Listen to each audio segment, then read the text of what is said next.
In the last few weeks, both in world and out, we have been on the run. The Broken Tusk fleeing across their ancient routes through the frozen realm of the Mammoth Lords, away from a very angry, very large, and very vindictive, murderous horde of burning mammoths. And today, as we near what may not be safety, but might possibly be any sort of direction, the closest thing, perhaps, to a miracle we may be able to find in these lands, an ancient relic of both our past and theirs. First, we have to deal with this chick. I hate tourists. Is she the ancient relic of both our past and theirs? Last week, we came up to scout the path, the mountain pass between two peaks known as the Grandparents, that border a passage that leads back to the ancient Red Cat Cave. And, well, it's a good thing that we went to head out in advance to look, because this fine specimen here was waiting in a blind atop a high mountain cliff overlooking this pass, seemingly hoping to poach herself a mammoth or two. And as we moved up to make contact and learn what she was about, learned we had no language in common, we're able to communicate a little bit in Jotun through a couple of her one of her dwarven porters that knew some.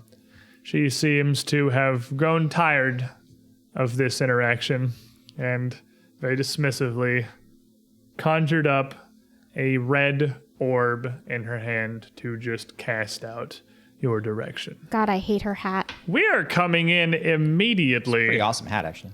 With I don't know. some initiative, my friends. Now, I believe you definitely had a scout, and Aram was avoiding those. So you can use stealth instead of perception if you so choose. But otherwise, give me them perception checks. That sounds I about got a right. 20. That sounds like I rolled a 20 on the die. Nice. Because like danger sense. Danger sense. Oh no! Oh. We've already got tokens spread across the board here. The group of you would come up this winding, relatively steep path to reach this overlook above the pass, to reach this platform with this woman. I hate As you. well as your I hate you. Sidious. Go for it, dude. Marriages, so he can end in one turn. Barbarian power engage. Hold the line. Steady. There you go, dude. That's gonna be that's appropriate because he gave it to you for a purpose, not because you asked for it. So Oh no! Stop See, it, Link. Hey, I knew someone was going to have tidings. Of course, you know it's going to be Link. He has tidings. Not enough for a reroll. like Thank it's like you, make Link. them suffer. Oh no! I'm suffering. Aura of protection. Oh, I remember that card. I don't.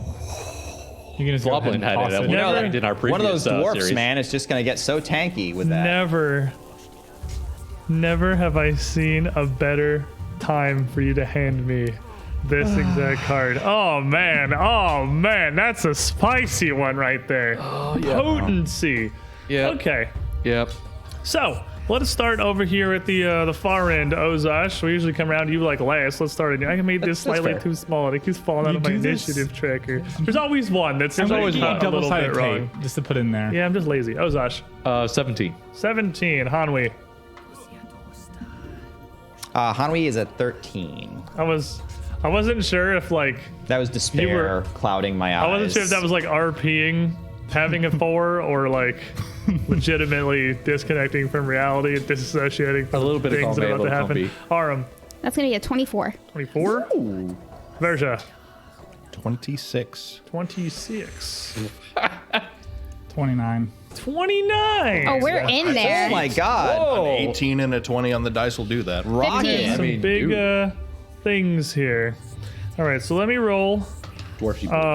The lady herself, where is my thing? Get a 27. Just gonna put her here. And the lads, If you had one chance. Much One worse. opportunity. To duck away from this and run.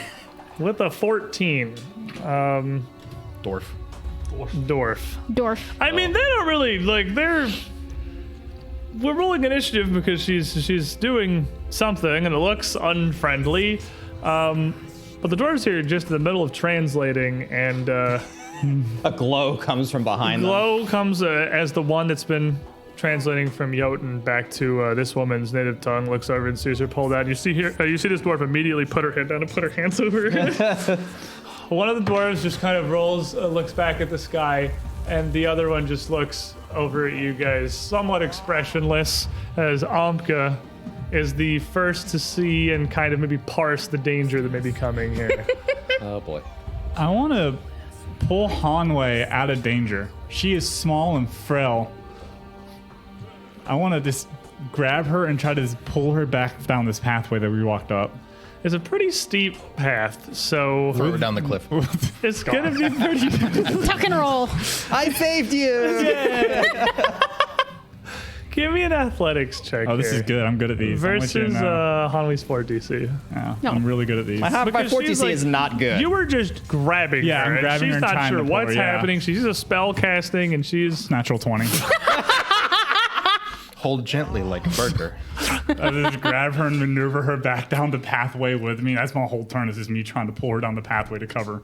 you. I don't know what's happening. I'm not sure, but I don't want me or her being a target. You, with your full 3 actions here, I think could, as Hanwei would possibly like realize after a moment that this was just you quickly pulling her down the path. I'd say give 3 actions, 15 feet for the pair of you down this steep Nice. path. That's fair. And a bit down, just enough out of the way that as this Talden woman, as Lady Stoutmore, just sort of casts this red globe, almost like an oversized marble, out towards the group of you. It sails up through the air and just pops. Probably about 10 feet above any of you, blasting with a near blinding explosion of red fire. I'm gonna need Ozash, Verja, and Aram to roll me a reflex save. Oh, I can't use my orc superstition because. We've not gone yet. Yeah. No, this is a quick one. Oh boy. Reflex, right? Reflex Oh save. boy. So this is why I needed that second not- card. Because I rolled a 2. That's not bad. Spicy. That's not terrible. That's not bad. I'll take that.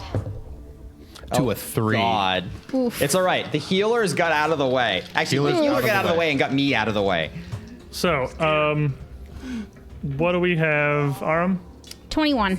21 will succeed. Ozash, 20. 20 will fail. I critically failed. I could have used that I got one. an 8. 8 absolutely critically fails. Okay, so we're gonna I'm have. down. I'm gonna give you the base damage. I'm confident you're down. I'm gonna give you the base damage. Ozash is taking all of it. Verge is taking twice as much, and Aram is taking half. Well, that's the full Monty. Yeah, Do it. Roll got the all ones. we've got the full spread. This is. I literally got a Yahtzee straight. 1, 2, 3, 4, 5, 6. Oh, okay. That's Okay. not great. You didn't So that- take me down! So that is 42 damage doesn't take you down? That was 17. that's 21, Chief. 21. Math is hard. Oh, I miscounted. 21. Okay. 21. So- That is the most okay. average it could physically possibly. I literally. Okay. There's no way you can see them from that distance, but I got exactly a Yahtzee straight on the 66 here. I take 11, right? So You would you will take 10 because you 10. round Okay, down. cool. Ozash Because will I'm take pretty sure it's 21. rounded down. Verja will take 42. So I am down. This explosion immediately, I am very crispy, but I'm still up. yeah, blasting Verja down to the ground. Oh, And she just waves her hand a little further dismissively, turning back around. Vexilia Donovanoi, and sits back down, turning away from you to look back down to your following in the valley below. The dwarf's okay? The dwarves, as this kind of exploded up a bit away from the one in front with her hands that has been translating, just barely on the edge of this, see kind of shaking off her hands a bit. And they look over at the group of you guys and start reaching for these big, like, bailing hooks I on their immediately have side. to make a save, don't I? You Because I was before her in initiative. Oh, Nope, you go to the end. Yeah. Yeah. would be Aram's turn now. Arm kind of behind the rock, so kind of brunting it a little, sees what's happening and will quickly, his eyes will split attention in all directions and he will go on a rampage. I am going to make a strike against each foe within reach. I'm going to quick draw my bow. Okay. Which lets me draw and shoot for one action. And then I'm going to make a strike against every foe within range. You cannot quick draw your bow. This is the first thing you do on the turn. So you are going to make one strike against everybody. Yeah. Yes. Yeah. You don't get like one pre-shot. You get one shot against that's everybody. exactly what I'm doing. And the order matters because you're still getting multiple attack penalty on this. Yeah. So as you would mark the footsteps as your prey. Yep. Lady Stoutmore would currently be your prey. Yeah, that's what I figured. Okay, so I'll roll against her last, I guess, would make sense. So I'll take them in order of where they are in front of me. Last? Yeah, so -6 pound multiple attack penalty. Instead of 10. Why not first to... You really The- dice. It's not your the- turn. So that's going to be a 15. 15 will hit the first of these porters.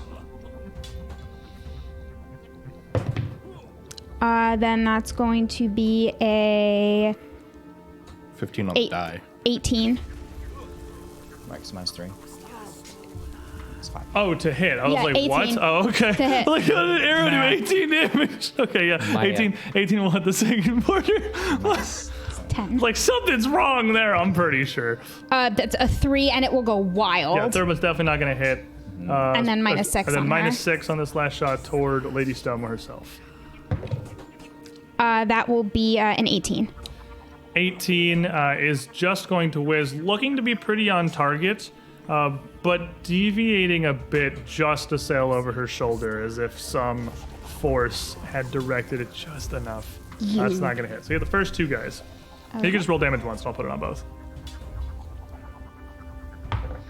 Oh, cool. Max damage. Solid. So 8. 8 into both the two dwarves that are not the translator up front and Ozash. And you are now fatigued I am. after this burst of speed here.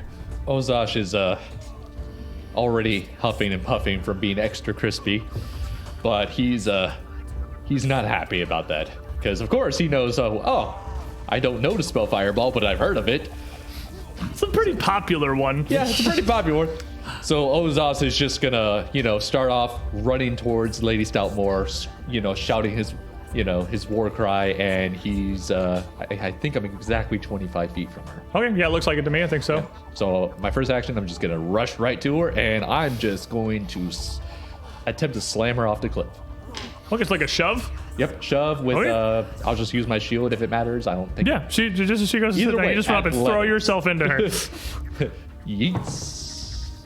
And you know what? That's the 2 on the die. I'm gonna go ahead and exchange for a reroll because Ozash is gonna readjust his footing because there's a little charcoal in his eye. Just a little bit.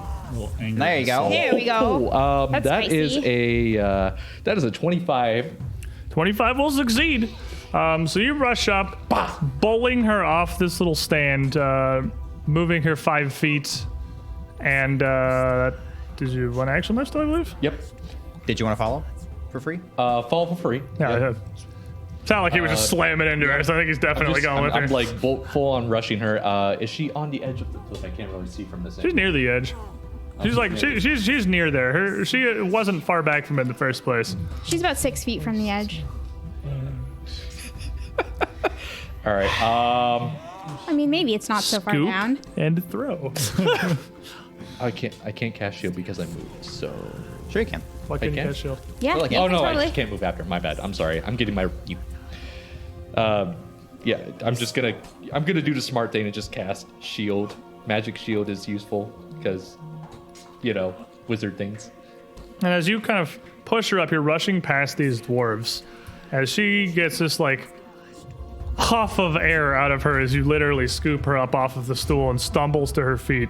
She turns around, looking more offended than hurt, And the two of the dwarves behind you, the two that have taken a pair of these arrows, reach to pull these little bailing hooks off, and sort of almost a bit of a panic reaction, both start scrambling towards Ozash here. The one that's nearest is just going to, the one on the furthest to the left is just going to step forward, pull out this hook, and then just kind of like sweep it at your leg, muttering something in what sounds to be the same language this woman is speaking in. And he sounds concerned. He seems more concerned about you running up and tackling her than the explosion that she just cast out. But he's gonna swipe this for an 18 to hit. He's just Ozash is just Sweeping a it. little, even though he's big, he's just a little too quick for that dwarf. and the other one in the middle is going to move up forward. He's not gonna grab his hook or anything. He's just going to move up and immediately reach out. You see him trying to grab and like physically pull Ozash like he's breaking up a bar fight here, trying to pull him off of Lady Stoutmore. He's going to attempt to grab you. So this is versus your fort DC, and he gets an 8. He's doing really good. He hugs Ozash. Is that a critical failure? Because that very well might be. What's your fort modifier? That is a critical failure. That's a critical. actually. As he goes to grab you, you have so much momentum here that he ends up like just catching a knee and getting knocked down and then scrambling back up to his own feet. Well, I was gonna say he kind of just bounced off my magic shield because it's just there. Bonk. Flops in the dirt for a second before he pulls himself back up and ready to keep trying to like separate the two of you here, but that's all his actions for right now. The third looks over, sees Aram shooting all these arrows, sees where they went, and puts both of her hands up. Novox! Moves up to you and just goes to shove you back as you are in cover here at the bushes at the edge of the cliffside here. Gives her the thumbs down because he figures that's the opposite of good. No good. It's been 18 versus your 4 DC. That is going to succeed. Which is going to, as she moves up, just shove you back over the edge of this cliff. But you're above the trail that you're at. So as you, Amka, pull Hanwi down, you hear this and you hear a thump and see Aram stumble backwards off of the cliffside, probably about 20 feet up. Now, you can use a reaction. This is a base level reaction that everybody has. I honestly think this might be straight up the first time it has come up in Acrobatics, like 2.5 grab a years. ledge. Grab an edge. It is a reflex save. It's a reflex save. I'm It's a definitely reflex save going or to an take that. acrobatics check. It's one of, pretty sure it's reflex save, and I'm going to say it's reflex save. That's fine. You need a feat to use acrobatics. Oh, that's what it is. I knew I saw it okay. somewhere. That's going to be a 20. It's definitely enough for you to grab the edge here. So instead of you tumbling down this rough mountainside 20 feet to the trail below, you are hanging onto the edge right here. This dwarf would have moved up with the shove as well, up on the edge, up above you, looking down the trail at the little trio of you kind of sprawled below here, and Hanwi. Did you have a plan? Oh gosh. Hanwi is gonna panic for a little bit. Everything's happening a little bit too quickly. Do I have to break Amka's grab? No, she just pulled you back down the trail. I imagine she doesn't still have a hold Like of you're you. maneuvering a child. I mean, you rolled a nat 20. I think you just bear hugged me and picked me up. Pick him up. I mean, that's up to you. Are you still holding on to Hanwi? And I got her down. You're like a head taller than me. Then no, you are good. Yeah. Okay. I should not speak for you. Yeah, it's in the confusion. Hanwei is just kind of like, what's happening? Easy to move. Hanwi is going to stride up. 1, 2, 3, 4, 5. There. 5. See, Ozash is down. Version's down. Virgin, I'm sorry. Smoldering on the ground. Smoldering with on the some ground. Charred, a circle of charred grass around. Amka's better at this than she is. Amka, Virgia's down. Let's see here. She can see Aram here, and she can see Ozash You here. can see the whole situation from The the whole top situation. of the trailhead here where you are. Moonlight Protect and guidance on both Aram and Ozash. Thank you. Thanks. Amka. Amka is going to make her way back up to wherever I can get to on move action. It's hard to count from here. You can get it all the way up to it beside us. All right. Sunlight protects, and I'm gonna heal my crispy friend here.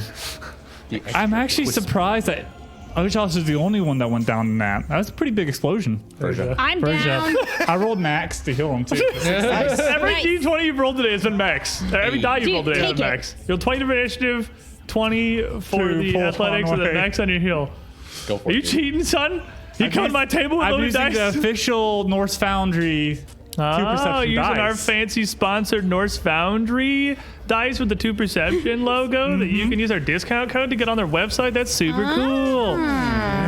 So how much healing is that? 60. 16. 16 to Version. Verja. Persia, yeah. Their names And are that's hard. now Verge's turn as you He's would awake. awaken to Amka here and a little warm probably. I remember very warm. she did a thing, and then I felt really bad. Probably about how it worked out, yeah. Yeah. Not feeling very hot. If you shove someone into someone else, Mechanically, it doesn't do anything. I would let you make them flat-footed. That makes mechanically, sense if to I me. critical, can I throw both the dwarves off the cliff? If you crit a stack of 2 dwarves, I will let you move them both 5 feet. Because let me you are 2 train levels through them. higher than these dwarves, I will let you do it. That'd be funny. Dominoes. All right, so Dominoes, yeah. Dominoes. I'm thinking that I'm gonna stand up, and in the middle of standing up, just already charging forward to tackle these dwarves off the cliff. And you see one of them, again, just kind of pulling back at Ozosh. There's like not a fight here, There's about to be. but yeah. One of them's swiping with a bailing hook, so like he's got a pointy thing. The dwarf's not fighting, but he is. That is only gonna be a 13.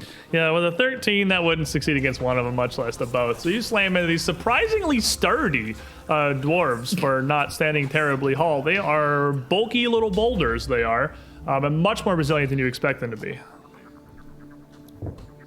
Or maybe you just it. don't really have your feet behind you after rushing up. Stand up, move, shove. So, Stoutmore here literally just ducks him. Is gonna kind of edge over away from the brush, around to the north side of Ozosh here, just taking one step as she like pushes, like kind of brushes off where you touched her, and then points a hand down towards a very thin sword that she has around her waist, and quickly incants Telecus Versia, and just flips, and this rapier shoots out of its sheath to just punch into you, like basically just punch you in the chest with its hilt. Shield. Yeah. Flips back over to her hand, and it's going to be an attack roll. I think at this distance it's going to bump you, but whether or not it's effective is the question. I mean, It's going to be a 23. I mean, it'll hit. I'm gonna pop the shield, that's for sure. Oh wait, what's this? Yeah, you and I both found a card when I woke up, I guess. Couple Apparently. hero points. Derv clearly doesn't have enough from Lil Levick and Darmass, better give Oza a shield hero point. Pass those down the table. Much appreciated. So you pop your shield. It's going to reduce the damage this does by 5. Which might matter. And it's going to bump you for it's going to bump you for 10 points of damage. It's not like So I'm gonna pop my shield and I take a good smack in the chest, I guess. you'll take and, 5 points of damage after your shield. Yeah. Ozosh is looking pretty winded here. Yeah, that is absolutely like knocks the wind out of you with the handle, punching with an impressive force for how it doesn't seem to move that quickly. And after it hits you, the handle of this rapier kind of flips back over and lands in her hand. And she starts spouting off in this language, which doesn't sound like, at first you're worried it's more magic, but nothing immediately happens. And again, she just seems to be berating you. Fun thing is, you can't berate us if you don't know what you're saying. -4 to intimidate. You can. I'm just confused, honestly. Yeah, she could be saying any number of things, but she's clearly not happy about it. But again, she seems almost more, she's more offended than she is like enraged. Join the club. And Aram. There's a lot of choice like hand gestures that are coming with this, and you're not sure what they mean. So when Aram went over the cliff, I imagine he probably dropped his bow. I think you would have to. 'cause Yep, it's two-handed. to grab on. However, he will very sprightly use his leverage on the cliff to kind of jump up in the air to get back over the ledge. And while he's doing that, in his next action, he's going to draw Do you have a his... hero point card for this, or are you just assuming you critically succeed this climb check? Oh, I'm going to do it. Okay, I'm it's like this. It's happening. Like, did you pre-roll a 20 on this? This is an mantle impressive like Batman launch. You need to for roll the mantle? when you can't get to the square directly above you. Yeah, you need to to. get around it. You don't need normally for a mantle, but like you can't mantle into that square because the dwarf is there. So And you she needs can't to. mantle diagonally. You'd have to like shimmy over there with gotcha, this I dwarf gotcha. over you. So it's not like a This super dwarf- hard climb check, but it is a climb check. This dwarf is going down. That's going to be a 19. Yeah, 19 will get you up on the ledge on the side of the dwarf, yes. And then you can continue. I was just like, that's a lot of flavor for a check we haven't rolled yet. That's impressive levels of confidence. Then he'll look at him and he'll go, big mistake. And he'll pull his sword, and in one strike, he'll slash this guy down his chest. Okay. Ooh. That's going to be a 13. Oh, 14. Guidance. That actually makes a difference. 14 will Thank you, honey. just score across the front of her here. Thank you, honey. Because they've got some heavy traveling clothes, but they're not armored. Armor's heavy. Armor's heavy. Actually, hard to go mountain. Turns out climbing most armor. people that aren't the player characters don't just wear it literally all the time. And that'll be 10 points of slashing. I would imagine most of the tribe probably keeps their armor on during the day. Well, if they're out scouting, yeah. You're also like literally traveling, and it's probably the easiest way to carry your armor. You're carrying your entire life on your back, so like you're a bit of an And exception. I don't think any of us. But 10 damage is a good hit. But And then I'll take one more slash at her, because pull, draw, and yeah. okay, yep, you got one. Uno mas. Uno mas. No, it's gonna go way wide, and it's gonna kind of flow off of her sleeve. And this is going to go down the table to Ozash from Rata Loco 220 to fill him back up here. Yes, thank you very much. And speaking of, as you tell us what card that is, there it is your turn, good sir. Push through the pain.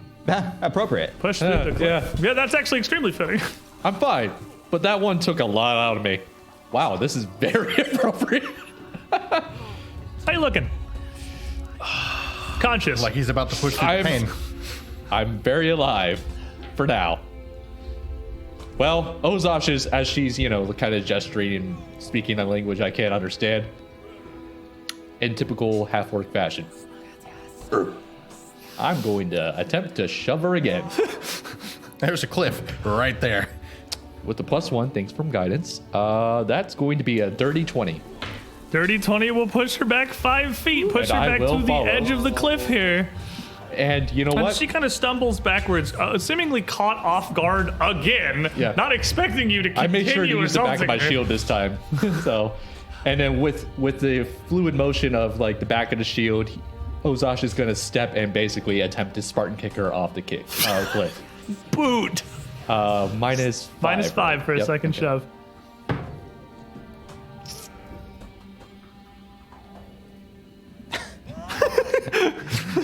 Push Burns them No immediately. cards. Push hard to the No pain. cards. It's a very risky one, but worth it. That's going to be a 19. 19 is her fort DC. So Nice. as he uses the momentum, he screams as he thrusts his foot forward for the Broken Tusk. Bah! You boot her and she stumbles backwards, 1 foot going off the cliffside here. Did she critically fail? I rolled a natural 1. Goodbye. I rolled a natural 1. I was like, she's gonna grab the edge and then we're gonna go from there. But I rolled a natural 1. What edge? There is no edge for There her. is no edge? edge. She stumbles and reaches out to grab this as she falls. She's got the rapier in her hand, and she sort of like hesitates for a moment, almost confused that someone would dare to do this. And by the time she realizes what's happening, she's already toppled fully backwards and plunges down this cliff into the valley, dozens and dozens of feet below. Roadrunner. And Roadrunner you syndrome. see her Disney just villain death. disappear and just like there's at this distance, not even a sound that reaches you as she hits the ground so far below. Well, with my last action, as I clearly have taken care of the main problem, I turn to the remaining dwarves, and I vaguely remember, I would presume, the one that can speak Jotun. There's the one that is currently getting hit by a sword. Far By side. Aram, yeah. Okay. I look at that one and speak in Jotun because I too speak it for reasons. As I'm raising my shield, be like, "You better run." Frost giants are a very real thing in the region. I It'd feel be like it's just a reasonable language to know. that they speak between the Are you too far away to intimidate him? I mean, I'm not. But I'm you not can like purposely- you can definitely I'm just tell him. speaking as I'm raising my shield. And the two that are here that were trying to pull you off, as a virgin comes and bounce off, one turns to you. He's the one that just has that was just trying to grab at Ozash. The other one's got the hook and he moves forward. You see him stop as Lady Stoutmore goes over the edge and just put his hands up and drop his hook. Noxor him. Noxor him. Not good. Not good. I can translate We that. know that. I'll bet I get blamed for this. Oh! Latria Domina! Oh! And he turns back to the other one who is like looking at you. You just ran to, and he just, oh. Huh? Vargas. The one next to Aram is going to pull out her hook and take it and start swinging at Aram as she is no longer paying attention to what's going on over there. It's going to take a couple of kind of defensive swipes with this bailing hook. First one coming in at 24, actually. That will succeed. Second swing, Blood's up. 17. No. Knock it But aside. this hook is gonna, on one swipe, kind of catch into your side. It's not like it's a particularly mortal weapon, but it's gonna rip you for like 5 points of piercing damage. It doesn't feel good. It's gonna hurt. Ugh. And at this point, she's looking over. She is focused on this. She doesn't appear to have like imparted what's going on over there. Hanwei.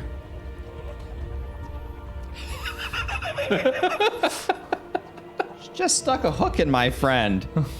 They don't look like they want to fight anymore, but she just stuck a hook in my friend. Hey, stop that! Giant moon of magic. Fling. That's a guidance plus Horizon Thunder Sphere. Okay. 13. Yeah, that's sad. 13 is gonna just blast against the rock behind her, and she's just kind of swinging here with this hook because Aram's coming down at her, and she looks over at you and sees you pull up this big, giant, obvious spell that's a whole round of setup and casting this thing, and sort of ducks under it and like looks back up towards you, and then it explodes behind her. And her eyes kind of go wide, and she just drops the hook. Whoa, whoa, whoa.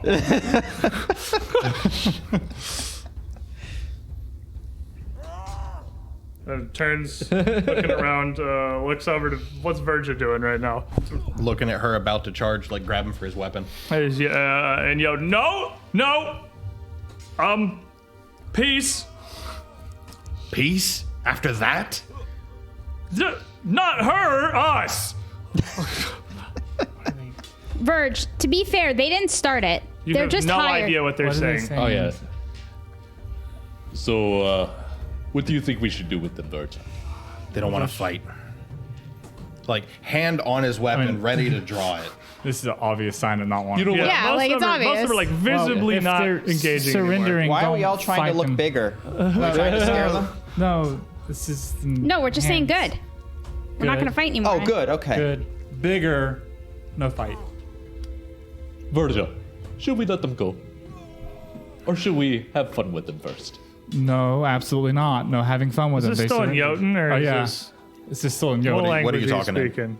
Oh, I'm speaking in I guess our version of common. Okay, Khalid. Yeah, it's still common. Yeah, but like, then what I said. Yeah. Okay, so yeah, you're good. Yeah. Because me and Virgil understand what they're saying, but Yes, you two both Understand what understand she them, is what the saying. dwarf is saying. No. yeah.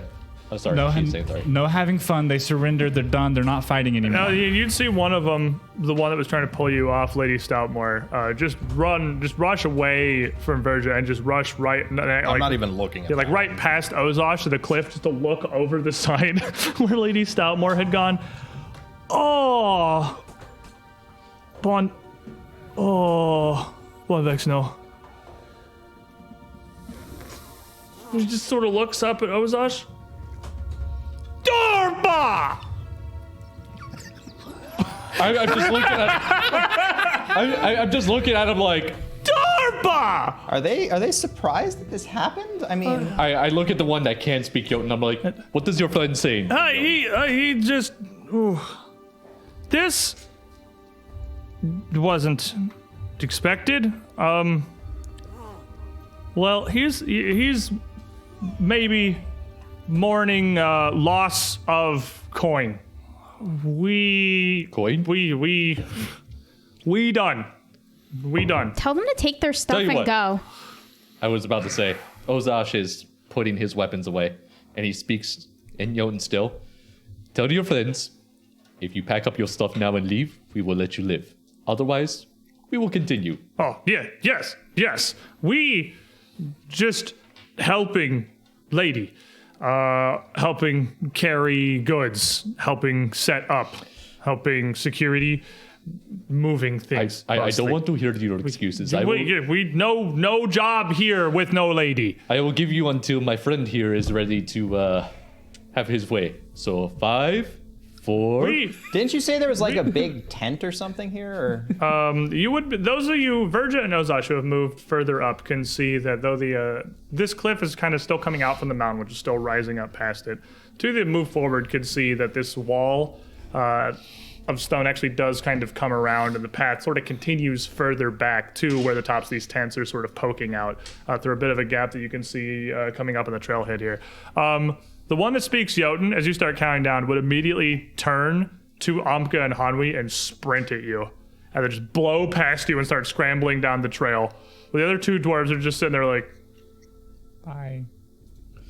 3, 2. I'm gonna look at them and point at the tents, and then just leave.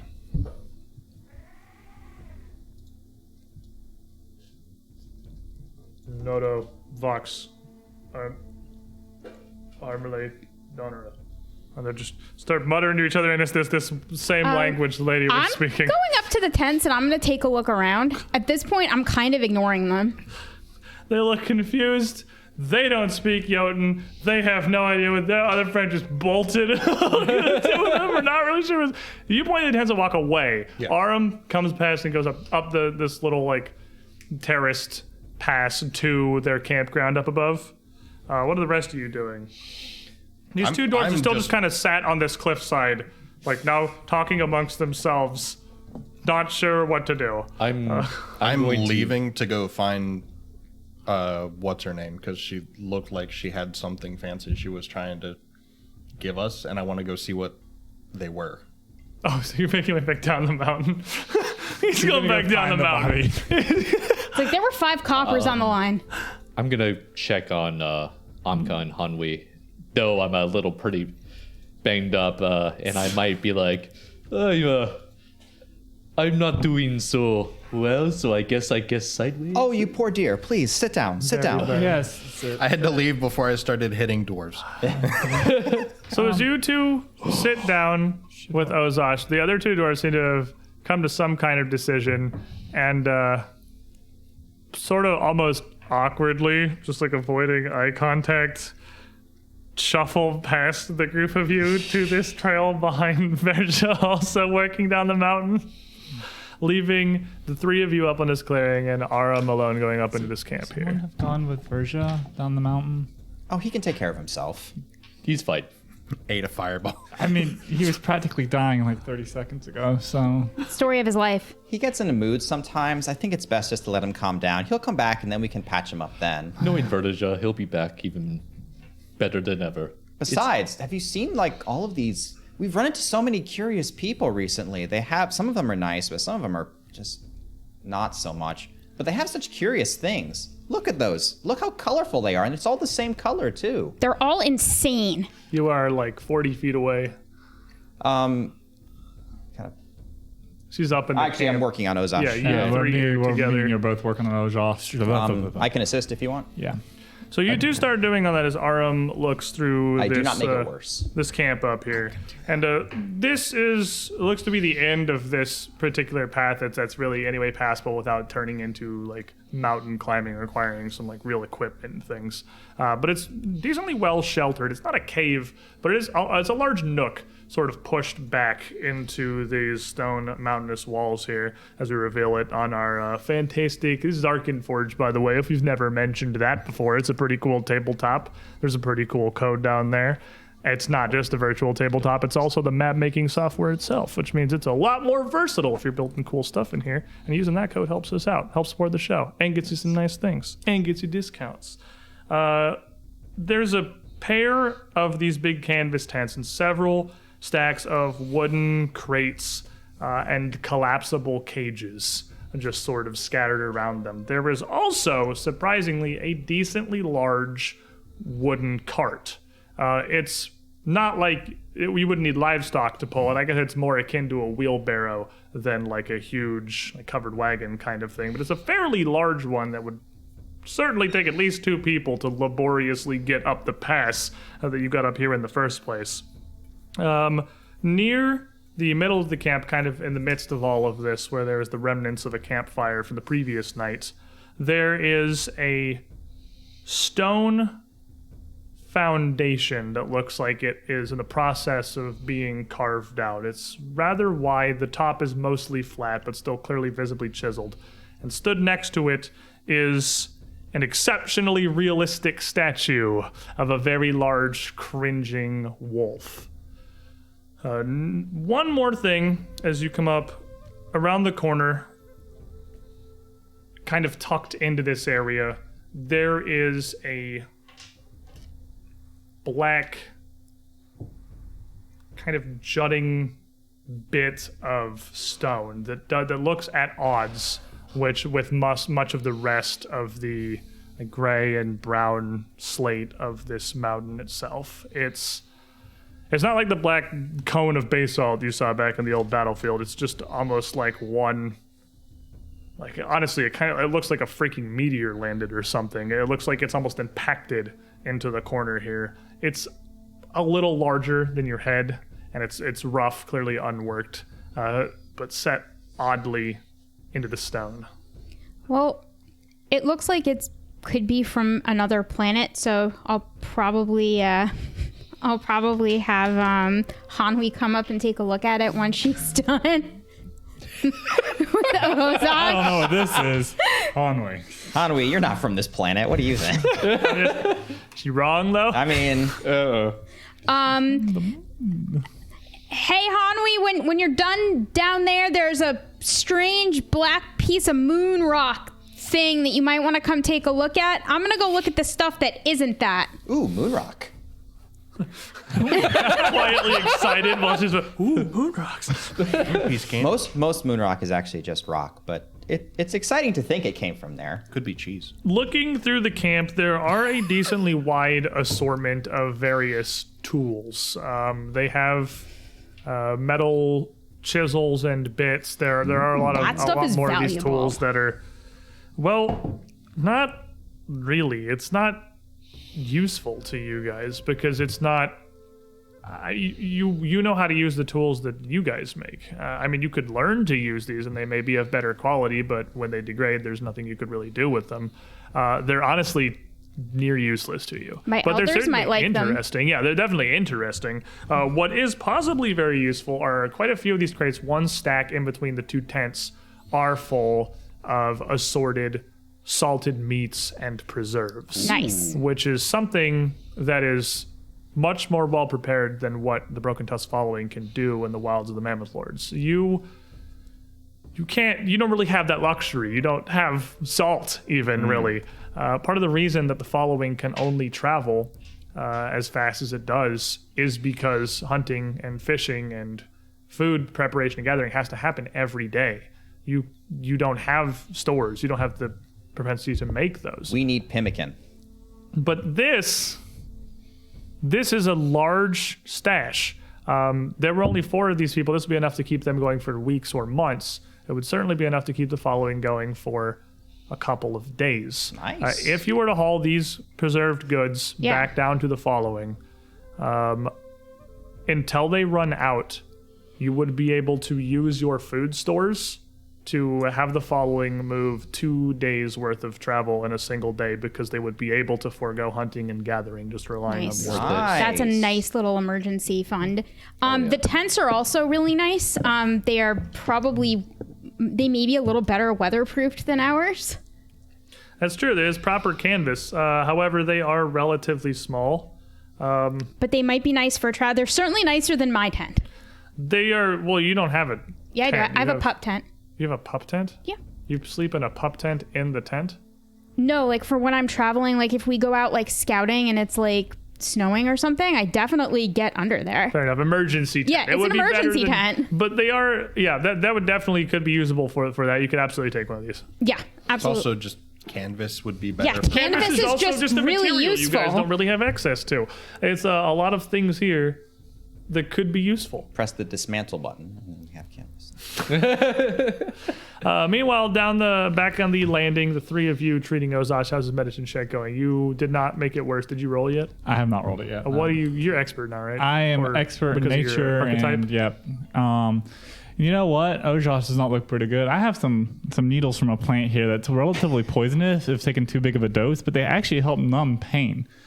So I'm going to try to numb his pain using a little bit of risky surgery. Okay. Roll the d6 first. How much health do you have? D8. D8. 2? Roll d8. Yeah, he's going to go down from this. Uh-huh. Yep.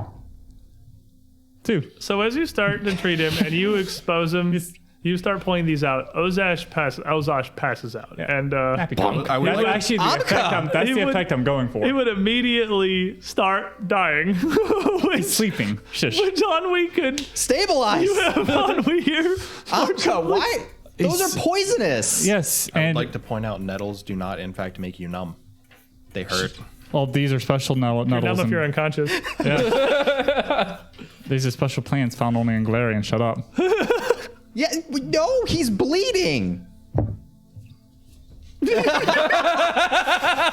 Oh no! 14 on the die plus 10, and we're in the wild, so Yes, the 26. 26 So I'll and risky succeed. surgery, critical success. So that means he will get 4d8 plus 10 hit points back after 10 minutes.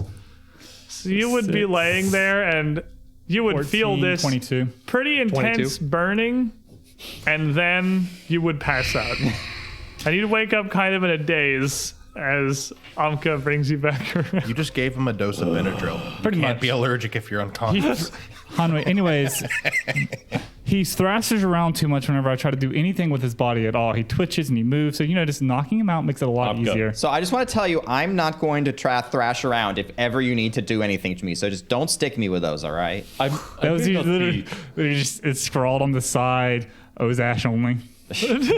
I mean, I'm not exactly an expert on healing or medicine, but I'm pretty sure I wasn't moving at all when you did that. And Yeah, it's called sleeping. I'm going to go look at moon rocks. I'll let you two talk this out.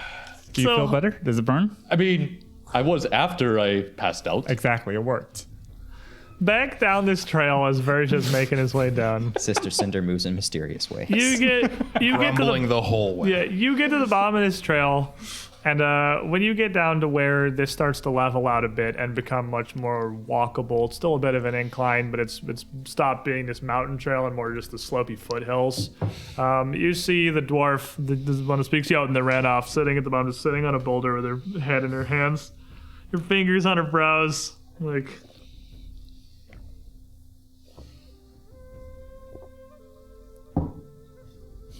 How far away from the bottom of the trail? She's like right at the bottom of the trail. just gonna walk past, like stop and look at her for a second. In Jotun, what's the matter? You should have left by now. By my alone, Gonna point back up at the two dwarves coming down. Because I would imagine they're not too far behind. No, they would also be making their way down behind you, and you get the feeling that they could descend this possibly even more swiftly than you would, but did not, I'm gonna pass you on the trail here. It's not awkward. Giving you a healthy space here. But they're making their way down. She looks up. Food? Up there, camp.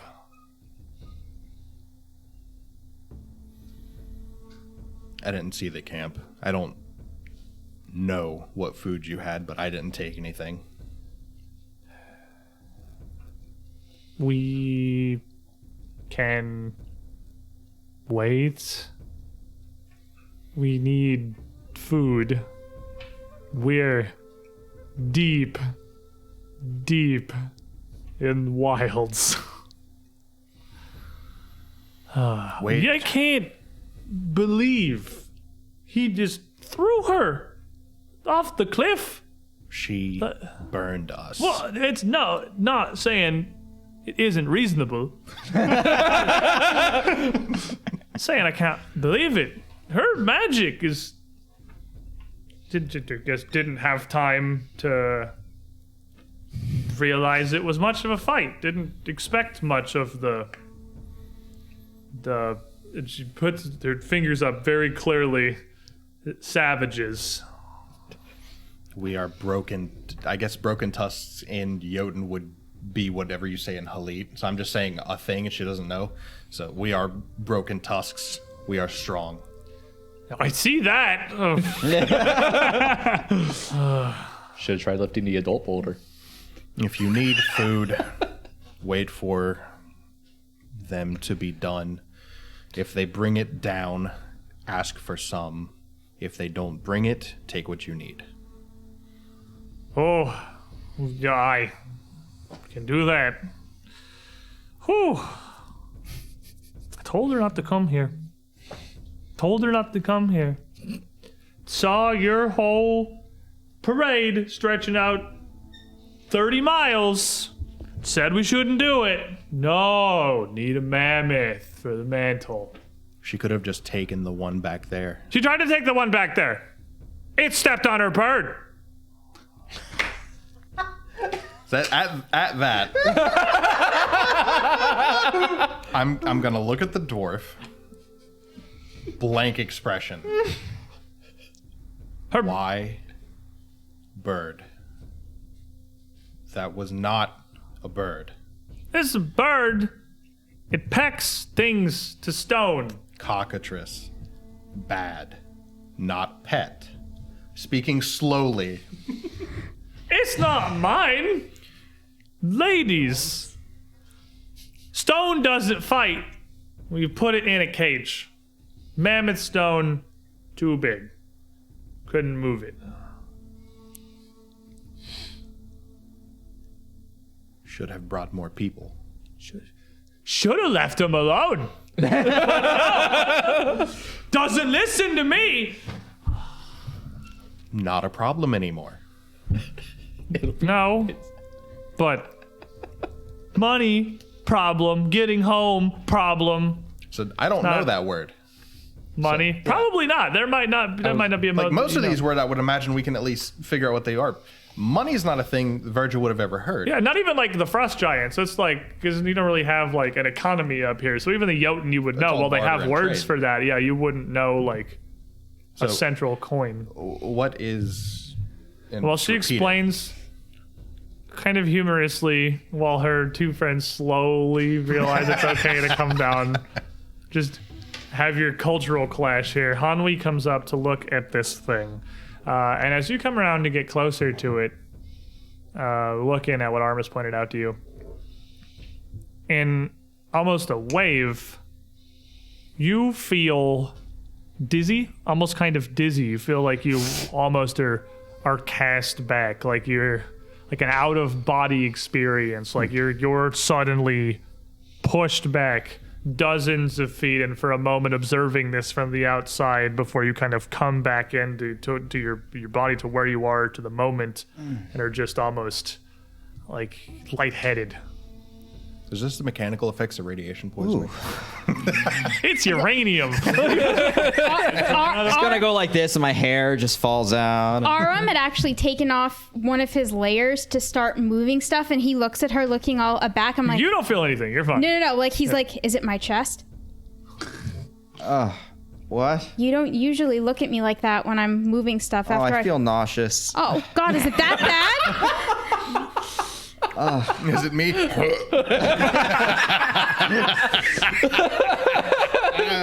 I thought... I'll put my shirt back on if it's bothering you that much. Oh, no, something... Is it the stone?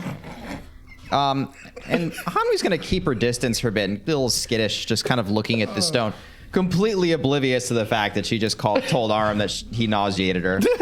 Aram's smelling himself a little subconsciously. Ochuk, I mean Arm. What are Ozash and Amka? As Holly walks up to this camp, did you come with her, or what are you two doing? Oh, after my discussion with them, I'm going to follow Hanwei up. So about this time, you would show up. Are you coming as well, or are you going down after Vader? I'm gonna inspect the camp with them. Yeah. So about this time, the two of you would come up around and see whatever the hell is happening here.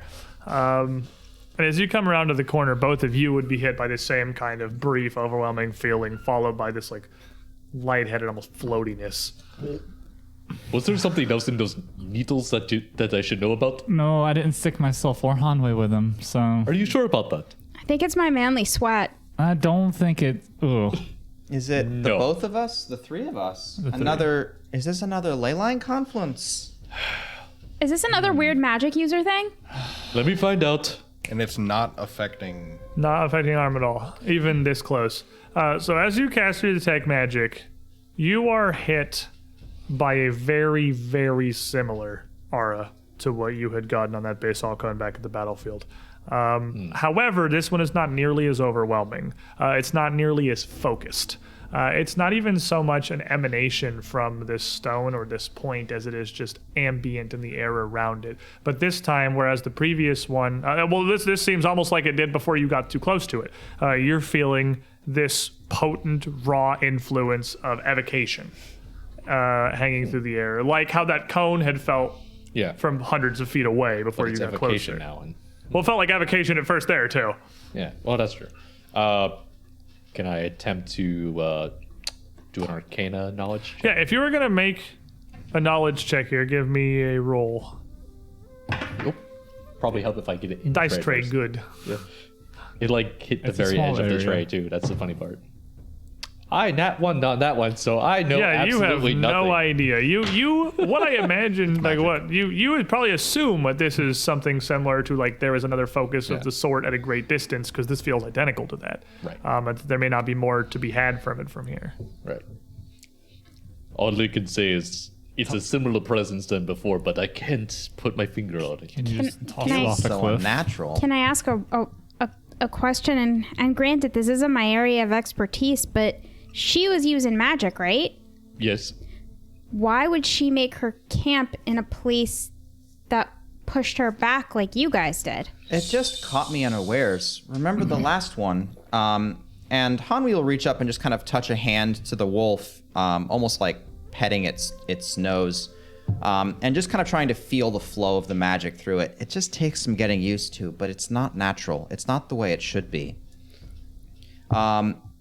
Can I feel anything moving through it? I can study it from a different sort of... I have a different way of looking at magic than Ozash does. Maybe I can figure something out. Give me the rock or the wolf. Those are two different things. There is the wolf in the middle of the camp, and there's this rock kind of impacted into the wall. Oh, the rock impacted into the wall is the source of this. Yes, Okay, the wolf sorry. is I thought the wolf also was there. made out of rock. I It think is The not, wolf is also made out of rock, But not this but not rock. that rock. The It's wolf like- is a Okay. victim of a cockatrice. yeah, the wolf, though, it would be a safe assumption based on what you've heard and experienced, perhaps, that this has also been a petrified wolf. But the rock is a separate thing. Okay. But yeah, give me a nature check. 20. So with a dirty 20, it's the first time you've really tried to unweave this, and this does, while you immediately feel like this has to be wrong, it is an extremely primal force. This is like it's again an imbalance, much like it was before. But previously, the imbalance you found on the battlefield was focused to this weird structure, this artifact of some kind, this cone that was developed to enhance it, to amplify it. There is no such structure here. You are at a point of ley line confluence, at a point of imbalance, this time with the scales tipped so heavily towards evocation. And as transmutation is an art of manipulation, the effects that previous one gave you was the ability to create those forms, to hold them near indefinitely. It was less fatiguing, it was more natural. Evocation is a different sort of force entirely, and you feel almost like an element of expansion, that it is would be more far-reaching, that it is extended, this kind of energy, these kinds of magics. As Hanui lays a hand on it, almost unbidden, this power is just going to kind of build up in her and kind of produce flame. Wisps of blue fire will kind of just start to pop into existence around her and fling themselves away from her. She just kind of instinctually just tries to move this magic away from her until she can kind of take her hand off of it. And a couple of these, you've worked this magic, and the rest of you've all seen it at some point. It's not a terribly long range spell. Produce time. It's 30 feet, right? It's pretty 30 short. feet. Yeah. Before this has really lost enough force that it just fizzles almost. But even these little wisps that are emanating around Hanui are flinging off, popping like sparks, flying dozens, if not hundreds of feet away, keeping their form true before fading. Hanui, please don't use fire around the camp. Just seems like a bad idea. It's not our camp. It's just... Well, this supplies could keep our following going for days. Like, the entire following. Like, without us foraging. Like, the strength from here is incredible. So it is just like the battlefield we came across, right? I would assume so. Not the same. It's different. It's almost like it's like a jet of water coming out of the ground, and it just takes your magic with it. It can carry it for such distance. It's a good thing that, honestly, we dealt with that woman. If she were up here and the following moved to the canyon below, she could probably hit it from here. Well, good thing she's over the cliff now. And no longer our problem. But the meteor is still here.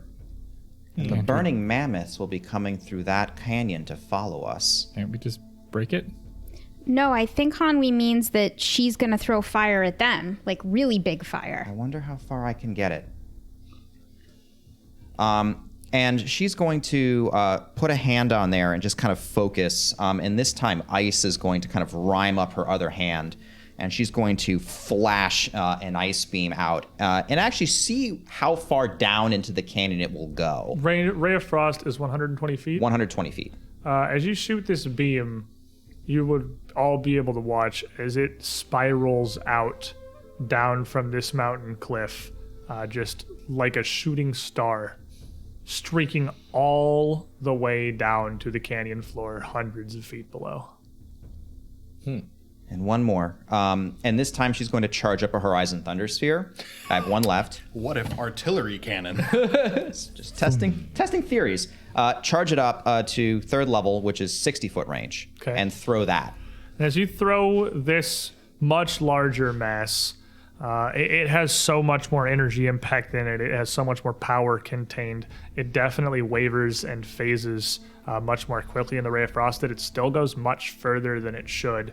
But maybe about 2/3 of the way down to the canyon floor, it would fizzle out, and with a burst of electricity. Okay. This is something good to know. The frost ray, while we could strike them from here, the column is so massive. Perhaps, though, we could still cause enough panic or cause enough problems that we could. It may or may not be worth it. I mean, if we can outpace them, that seems like the better bet, especially with this store of food. I mean, we could go for days on just this food. But we're not. The following doesn't intend to outpace them. The following intends to go to Red Cat Cave, and this canyon is enclosed. There's no way out aside from the way in. But it would. You don't know where this canyon goes. Oh, you know, really? Red Cat Cave is in here, but none of you would be familiar with like how deep this pass is or how far it could possibly go, because again, this is not a place you've ever gone. Okay. We always go south every year. This time Right. we went east. What I know is that foraging and hunting takes up a significant amount of time, especially in this place where we have no idea what we'd be foraging or hunting for. This would give us the ability to make a really big push for the cave and maybe get enough distance between us and them that it won't matter. Fair enough. They hurt our people, though. And we'll make them pay, but first let's get to our let's get to the objective. Let's fulfill our promise to grandfather. Where's Verja? You went down the cliffside, right? The long way. Discussing taxes off screen. Comes back an educated man. But seemingly with nothing else to be found from this camp here, the vestiges of a plan perhaps present in this strange ley confluence, but nothing really to be extrapolated from it against the whole of the Burning Mammoth Horde. I'm sure you're bringing the foodstuffs with Yeah. you, and the group of you would, I'll before leave too long, them. be heading I'll back leave down. them some because I know that they probably don't know this, and I'm not going to let them starve to death in the wilderness. So That's fair. And it is, again, like traveling rations for the group for weeks, if not months. So, like, you can take plenty and still leave them. That's 3 people. yeah, like I'll leave them like enough That's like for a week. negligible to your whole Yeah. following, yeah. So, Verja, as you find the body down broken on the stones below, very much unalive and cold by the time that you reach it, she doesn't have much on her. She Definitely has has 5 copper coins. yeah, she's got some like scraps in her pockets. She's got these 5 copper coins. She's got an inkwell and quill. She has a small personal journal that's written in a very angular language that you don't recognize, which assumedly is whatever she was probably speaking. She's got this rapier on her. She has a heavy crossbow slung across her back over a very stout, which would be a very interesting object itself. It's as much the same thing you would have seen Stalwart bearing some weeks ago. Another one of these contraptions with what looked to be very tiny arrows and a stout little quiver next to it. How the thing works perhaps could be figured out with some experimentation. And she has a small hard leather case that's cylindrical, round, with a latch that clicks into place, and inside are a few sheets of paper with what look like the kind of arcane runes that Ozosh studies scrawled across them. They look extremely intricate. Well, I don't know what any of this is really, other than small arrows look like small arrows. Yeah, those are pretty clear. Like, they've even got little bits of fletching.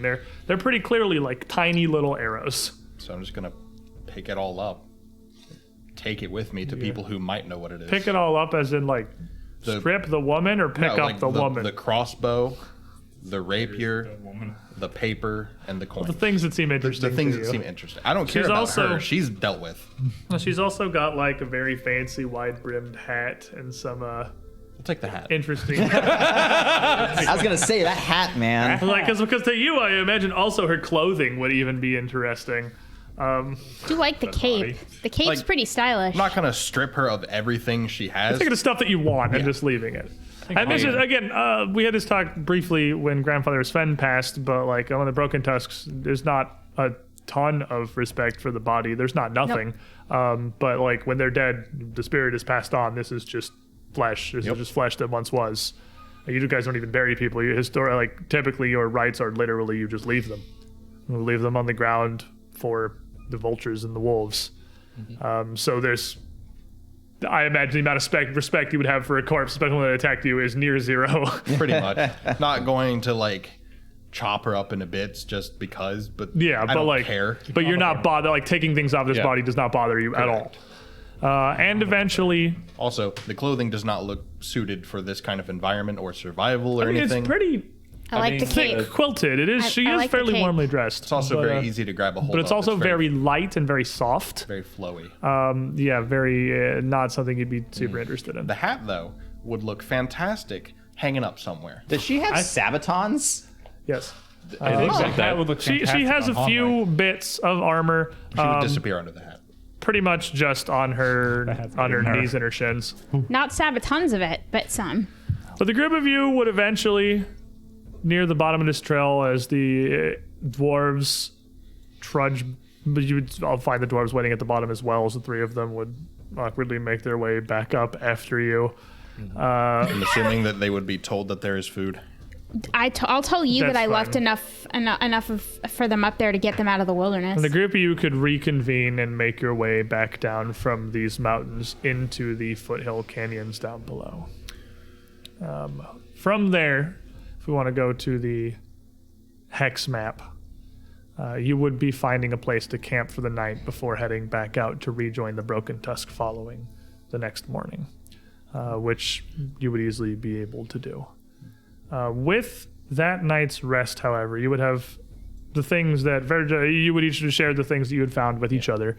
Hand you some weird-looking paper with the things you know on them. And as you I are will look at these. As you are an arcane caster, I'm pretty sure you can just read the scrolls. I don't think you need to identify them or anything if they're on a spell list that you Yeah. have access to. You would be handed 2 scrolls of 2nd level magic missile. Wait, second level? They keep doing it. It's dumb. I don't know if it's like a save DC thing, but like there's not a save. I feel like there has to be an advantage somewhere, or just like that's Counteracting, because I guess. that's it's just part of the counteract level is higher. Yeah. so Like I'm sure it does something, but it's the level that she has. She has 2nd level magic missile, So- and I also look at this and said why. So But- 2 levels of, or 2 Two. scrolls of 2nd level, Which is magic functionally first level magic missile. missile. Yeah. I was like, And Personal Learning Club. no. Oh man, I could give it to you in the campaign you can't even cast. Oh, it'd be amazing. But no, the third one is an evocation derivative that is much more potent than anything that you had ever studied in the following, anything you had ever been taught, any of the runes that Harik had ever explained to you. You actually get a scroll of fireball. Oh, burning mammoth. Extra burning. Crispy mammoths. Additionally, Roasted. looking over the interesting trinkets that Verja has brought back from the woman, her rapier is very intricate, with its handle being very gilded, almost kind of bulbous, this guard above it of almost a whirling fine series of filigreed wires, more than like a solid plate or a cup. It's as much ornamental as it is a weapon of battle. But interestingly, near the very base of its thin blade, there is an almost spiraling etched rune in the blade itself. The rapier itself is also magical. And I've, even after finding one, I would just give you it as a +1 rapier. Nice. Wrong that. Well, the rapier is very fancy. Yeah. the rapier's fancy. The metal stick is nice. Take a look at the crossbow. The crossbow, while it is fairly finely made, of interestingly kind of light and flexible but very sturdy wood, the contraption itself, if you wanted to put your mind to it, is certainly something you could figure out with an evening at camp. Yeah. Though her quiver would only have 20 bolts for it. But I could probably figure out how to make those. Could figure out how to use the thing and you wanted to, it would be no real difficulty to figure out how to use it. It does have a small winching mechanism on the side that draws the bow back for you, That's so that for you don't have to do babies. it manually. Yeah. Because it is a pretty hefty, it is a heavy crossbow, so it is nice. like a pretty hefty. That would be pretty difficult to do by yourself. And she didn't really, the caster didn't really exactly look like she lifted boulders. So No, probably not. She probably could not draw it back by herself. Well, Passes you know, to the dwarves to draw back, and then they pass it back to her. you know what we're gonna do with that That's crossbow. the Chinese army literally did that for The successfully. front loader. Yeah. Put a rune in it. No, Also, we're gonna give it to someone in the following. Oh, that's It's an true. upgrade. But that evening, though you could, of perhaps interest, flip through her journal curiously, it is again written in a language that none of you understand, though it would have a non-zero amount of diagrams and visual guides that you could look at, many of which are depicting animals. deer, elk, bison, all the way up to mammoths, with a lot of various indications to certain, as far as you can tell, like vital parts of the beast. Much of this appears to be a hunting guide of some kind. Most of what is indicated in these images are clearly like targets on these various animals, places to strike most effectively. He's a rich person hunter. And literally carried the how to hunt manual, but they would also be accompanied by guides for like skinning and dealing with the carcass as well. Again, with some sketched illustrational information in there. Anything new that we don't know? It would be a decent amount new that you don't know, because it turns out that while you all live here and have a lot of experience in the field, what they have that you do not is an entire civilization's worth of ability to exchange information easily. And as a matter of fact, even without the ability to read the text, there was enough in here that through study, you could gain the Game Hunter archetype. Ooh. Which I may be interested in that. I'm just going to skim this real quick because it's actually from the Quest for the Frozen Flame Adventure Path. It's kind of a neat little thing here. The only prerequisite is that you are already trained in survival. You need enough of a knowledge base to be able to use the information in here. And you are skilled at tracking big game animals and similar creatures. You gain the Hunt Prey action, but you can designate only animals, beasts, and dragons as prey. In addition to everything Hunt Prey normally does, you also gain a +2 circumstance bonus to stealth checks against your hunted prey. When you succeed at a strike against your hunted prey, well, this is just the actual dedication feat still. While your prey is flat-footed, it makes a fortitude save against your class DC. On a failure, all the prey's speeds are reduced by 10 feet for 1 round. On a critical failure, it lasts 1 minute. If you already have Hunt Prey, you instead become an expert in survival. Wow. And you apply the stealth bonus and the speed reduction only when your prey is an animal, beast, or dragon. Wow. It's actually kind of a neat archetype. That's really cool. That's really cool. Archetypes are neat. It is a pretty neat little thing. And then it builds into some interesting little things. Like the ability to set snares for larger creatures that can only be triggered by larger creatures. Tank traps. So you don't need to worry about your party or anything else setting them off. You gain almost literally Barbarian No Escape as a reaction for your prey, and the capstone of this allowing you to, as a free action at the start of an encounter, if it includes your prey, let you step twice as part of rolling initiative. Wow. It's actually got some really interesting little perks in there. Is that a free action? It's or- a free action as part of initiative. Okay. You can only take 1 free action per turn, right? You can only take 1 free action per trigger. So you can't have 2 at the start of initiative actions. Like if you had Battle Cry or whatever, you'd have to pick between Battle Cry and Quick Positioning. But it's a pretty neat little archetype that came in this book here. But camping for the evening. Let me just double check the map here. I can't wait till I'm sitting somewhere I can see the map literally at all. The following day would bring you back down to the foothills below with the rest of the Broken Tusks waiting. And as you did, the horde in the distance would again continue to slowly advance. Meeting back up with the Tusks, it's been near a week, and you have interesting tales to tell and spoils to distribute. But the meat of the story is that the path between the grandparents, as far as you can tell, now seems to be safe. You saw no sign of any burning mammoths that had gotten far enough ahead to ambush you in the pass, and the only threat that you encountered was Lady Stoutmore, who is no longer an issue, thanks to a long fall and a very quick stop. On the King's Horse. Took a long We walk also- off a very short cliff. We also, if we wanted to make a push, we also have enough food to be able to do so.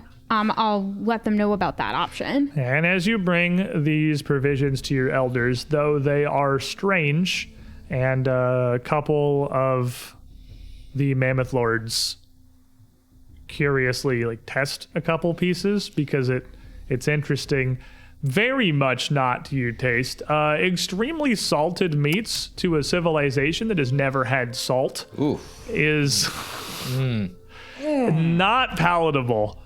But Dunk in water. but it is definitely food. There are ways that you can deal with it, and with the amount that you have distributing out to the following, they figure that you would be able to 3 times forego this hunting and gathering, and 3 times with these provisions allow your following to move 2 days travel in a single day.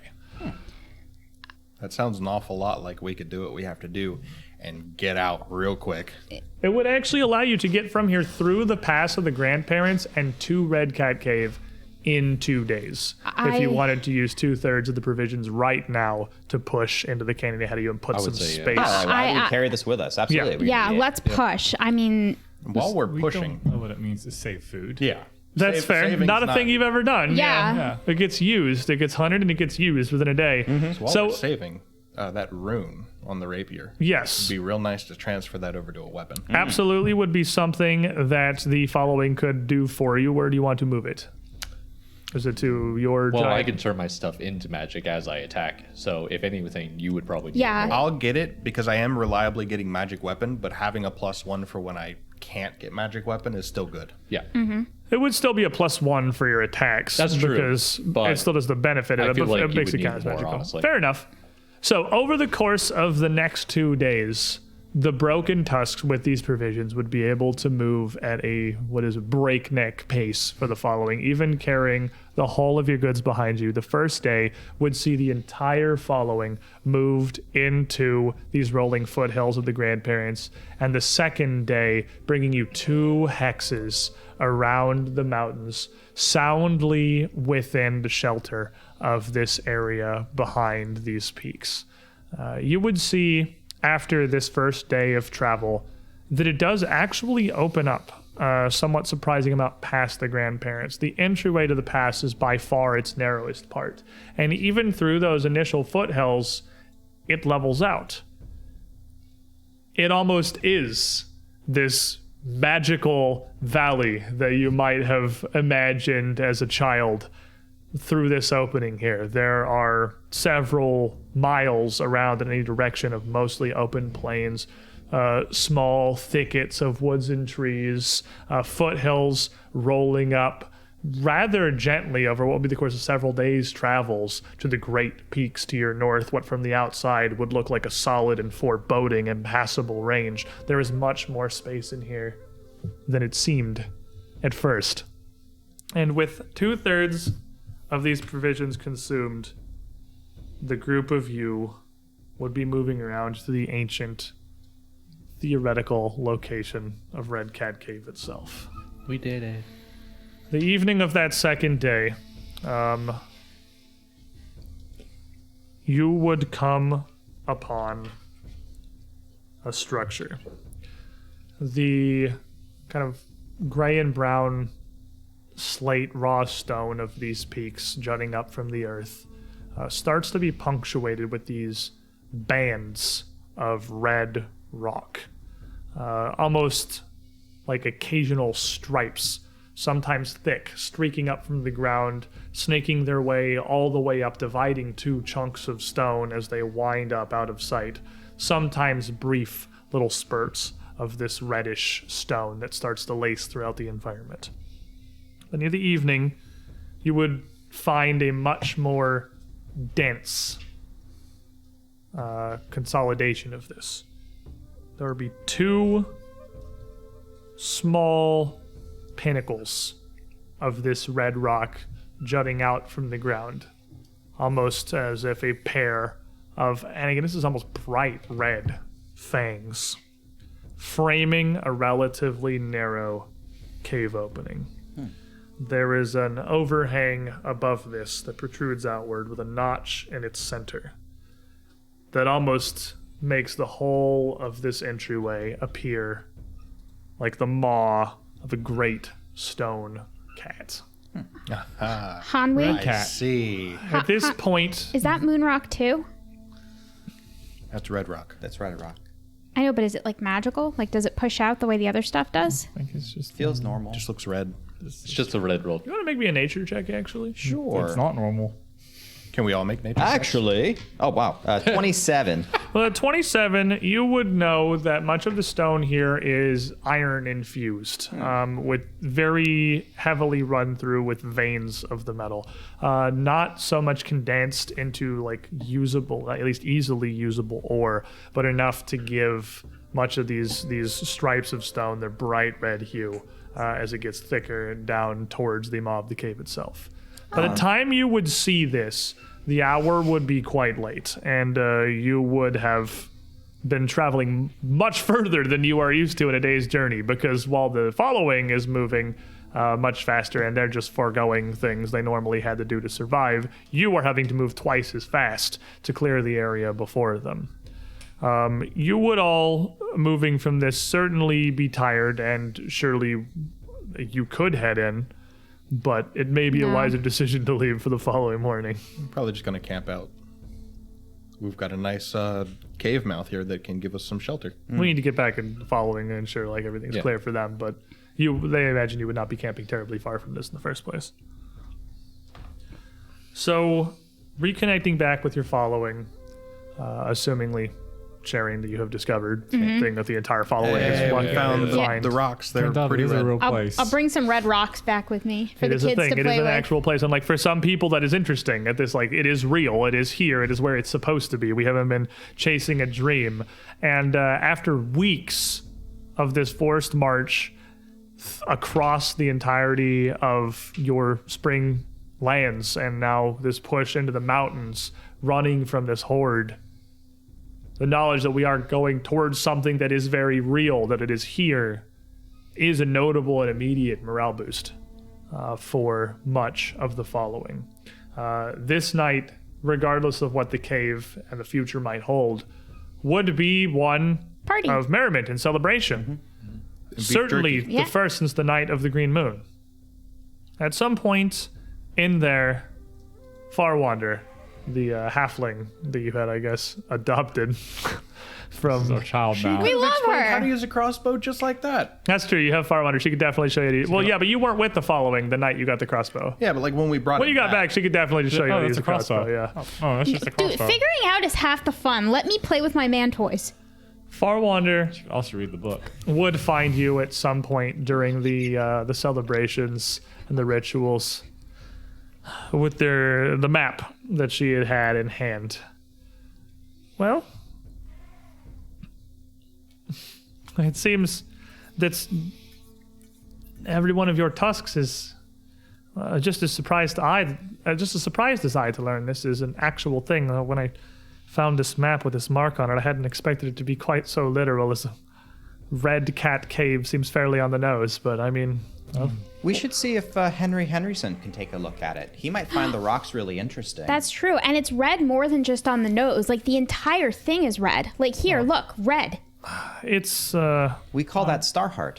Starheart. Mm-hmm. Henry has been, I'm not sure where he is now, but I've seen him about gathering some pieces of it. He was talking to them from some of these veins along the walls. He does that. That's what he He does. does do that. This looks much like the stone around some of the mines back in Varesia, back in my homeland where I hail from.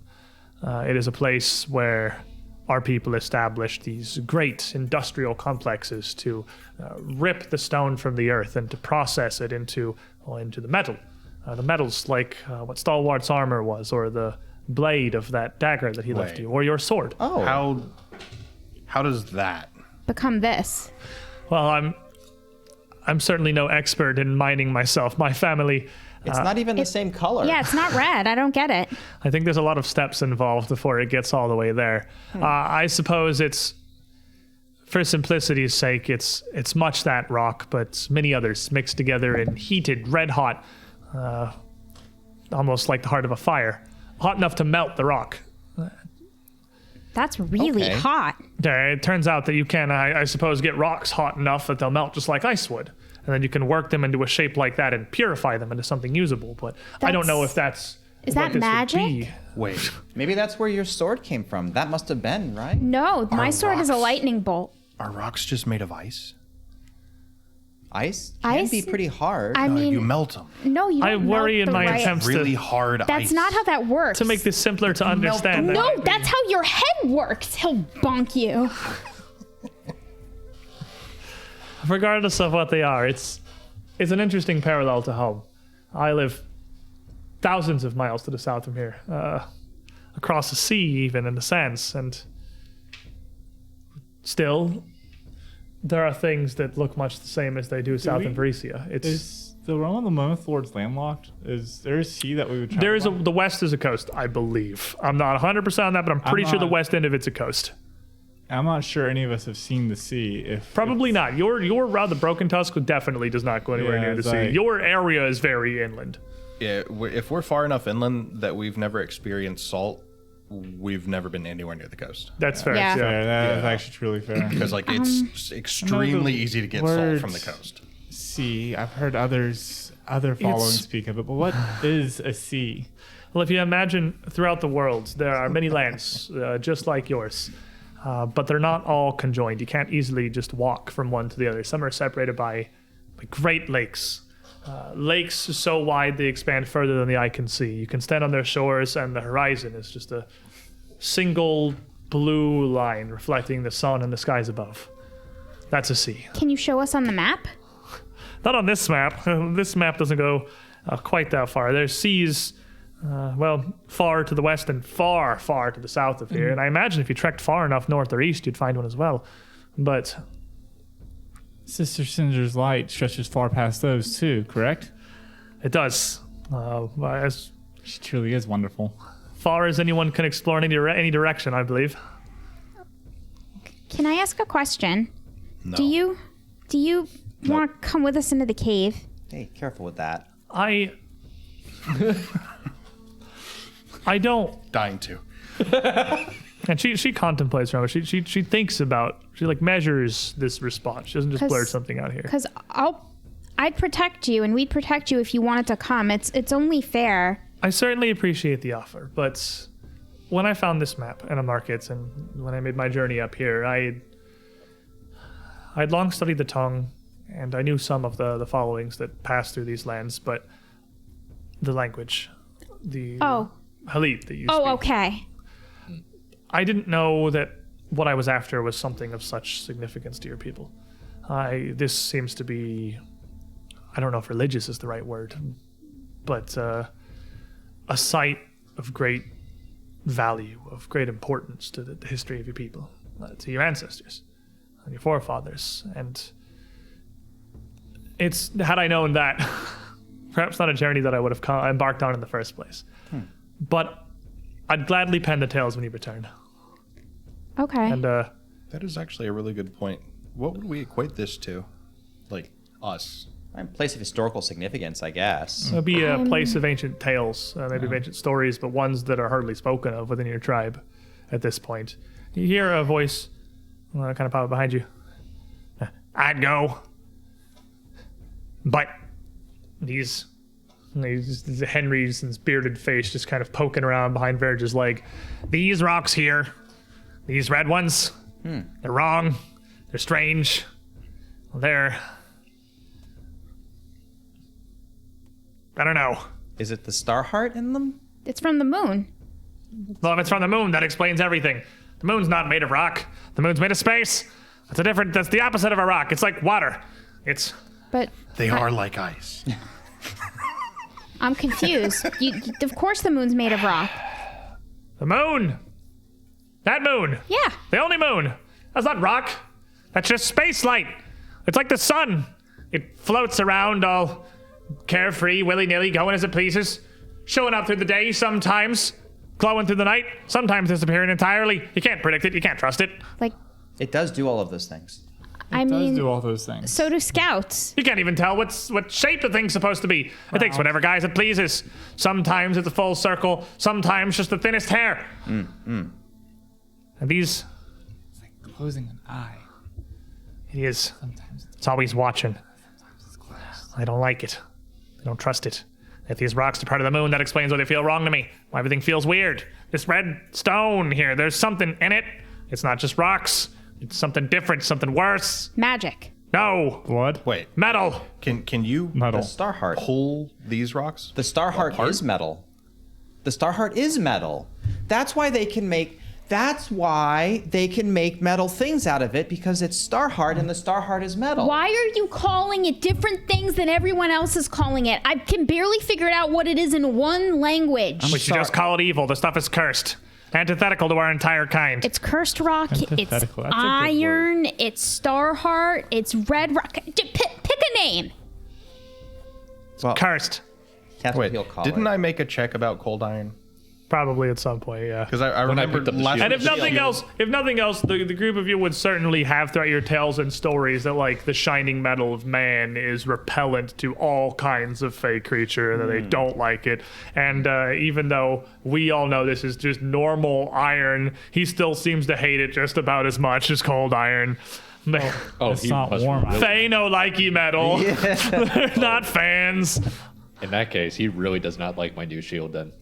Probably not, no. why he's And, behind like, you would know that at the camp, like, Henry would not even, like, willingly come within 5 feet of you since you've picked up the shield. Not that he was, like, he's a weird, so he just kind of pops up wherever he is, but I mean- he's never close to you. Yeah. You have a literal cold iron shield. Yeah. You have a Fey ward. Just put it on his head, man. You're going to go into a cave made of all this stuff. A cave made entirely of this cursed stone. We'll have to do. I mean, that's the idea, cave is made of cursed stone, but it's blessed by Sister Cinder. No, it's cursed by everyone. It's evil is what it is. That's what turns it red. Thinks it's cursed by you. It's the weight of evil. It's the color of blood. It's the stuff that comes out of you when you get stabbed. How could that be good? Oh, it's also the color of blood, which is our life source that flows through us. And When gives it's us life. inside you. But look, you can see it clear as day on the outside of all of this. Like the mountains are running bleeding. Like the rock itself has been stabbed. I have an Crying out for idea. help. What if they're just red? Amka, Are all things red because they have star heart in them? No. Amka, you should lead us in a prayer before we go into the cave tomorrow, was so the- that Sister Cinder can protect us from whatever the cursed iron rock is. I am all for this. Henry Henderson must be right about this, at least in some way. Otherwise, why would our following have abandoned it here? And if the rocks are cursed, maybe we can find what cursed them and take care of it. Yeah. And then we can get the rocks back and put them in a normal color. You hear another voice as the group paint of the you would rocks a all different color. clearly see Harik approaching. Her normal old smile kind of returned to her face here. Please save me. And I think perhaps these wild tales you tell, you should perhaps have been song singers. Maybe scouts were the wrong line for you. Maybe you studied under a wrong tutor. No. She's awesome. No, I speak absolutely no ill of Urgula, but you have a talent for fantastic and farcical, it seems. Tales of bleeding mountains. Henry, they have much to plan for tomorrow, and I think worries of curses within the stone are the last they need among their minds. We've many tales of these caves, and once, as I told them, we communed with the spirit within. It was the soul of a great cat, Grumbach the Groundbreaker, who we trusted with the primordial flame. And Henry, if there is any place Sister Cinder and our fathers and theirs beyond are watching over us, it is at the cave, perhaps the closest to the womb of the Broken Tusks that there is. The birth of the whole of our following, generations past. It all started here. And now here we return. Do you know any stories of Grumbach? Of Grumbach. There are some. But despite our best efforts, as Sven always told me, my mind like soft clay. Shaped to hold all of the songs and tales of centuries of people. Some twist and shift into legend and myth. Some keep their hearts, but lose their shape, their body. The tales we have now of Grumbach are much that. I know we have many that tell of his spirit as a guardian of these mountains, of he that stood the grandparents themselves to watch over our lands and shepherd us through the spring, keeping them safe throughout the winters where we passed between these peaks years and years past. Of his eyes and his face watching from Red Cat Cave, his spine stretched as wide as these mountains. It is he that lays here and separates these lands, allowing our people to pass through. But these are now as much tale as they are truth. Maybe Grandfather Sven told him we're coming. Maybe. Maybe. I believe he would not have led us here without reason. Sven is with the sun. All the light touches he sees now. He watches down on these passes, these veils so old that I have not even walked them before now. He knows where we step, and he has guided us here for reasons. We have trusted him this far. His spirit will not forsake us now. Let's get a good night's rest. Yes, we have much to do in the morning. These disgusting meats from this mountain sorceress, they have helped us make some space. It will be some days before the burning mammoths arrive at the grandparents, but when they do, I know not where this veil leads. None of us do. Once, Sven may have remembered, but I am not even sure he would have been able to guide us through them alive. Well, I hope there's an exit, because if we take too long... We won't. Grumbach will have answers. Have faith. Come on, everyone. Let's go to bed. Tomorrow we're going to wake up and Sister Cinder will be with us. And we're going to go into this cave and find answers and save the following. Come, Henry. If you wish to tell stories of these strange red stones, tell them to me, so I may recount them to Urgula's children's children, to further generations, or so Ozash may impart these stories to tell when I am gone. Ozash has a mind of clay. What was that? Nothing. You're soft-headed. But Do I need to teach you how to lift a boulder again? with the group of you kind of separating here, Farwander nodding as well. Aye, it's probably smart. If these are caves that you haven't walked in generations, if it's been that many years truly since someone has settled there, if nothing else, there may be many wild creatures at these mountains who have taken up refuge. Don't May be careful. say that. That's... Regardless, yes. It's almost like we got the hunt animals thing right before we might encounter a bunch of animals. Well, if there is truly the spirit that watches over the cave, then Yeah. well, answers await. You'll want a fresh mind to receive them. I'll trouble you no longer. But I do very much excitedly wait for the tales of your return. I want to know what is at the end of this map, what this spirit caller was seeking, what he was after, what he gave his life in pursuit of, for no other reason, to have it penned to paper. Oh, don't worry. I will be sure that I will have a song or two ready by the time we return. Good. And I await them, but I'll hold you no further. All right. Rest well. And All right. thank you for keeping, of course. I suppose your elders have taken me in as feed me and protect me as well as they do any of your people. It feels as if I'm almost one of you. At this point, you are one of us. You are one of us. Well, thank you for bringing me then. You had no reason to. You didn't know me. I'm a stranger from an outside land, but you We're took all me in like family strangers. all the same. You care about this land, and you care about the people here. You belong here, if you wish to stay. I mean, the Broken Tusks are made up of plenty of strangers until they joined. Even my father tells me he was not once part of the Broken Tusks, but a stranger. I can think of nowhere else in all my travels I'd rather be for now. Good night, everyone. Good night. Good night.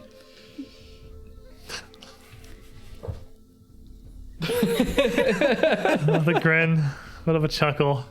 Farwander leaving the group of Does you. this mean the opposite? It means a great many things depending on the lands you're travailing. I mean, it would make sense. Some of them would lead to a drawing of blades. Or in this land. I don't understand.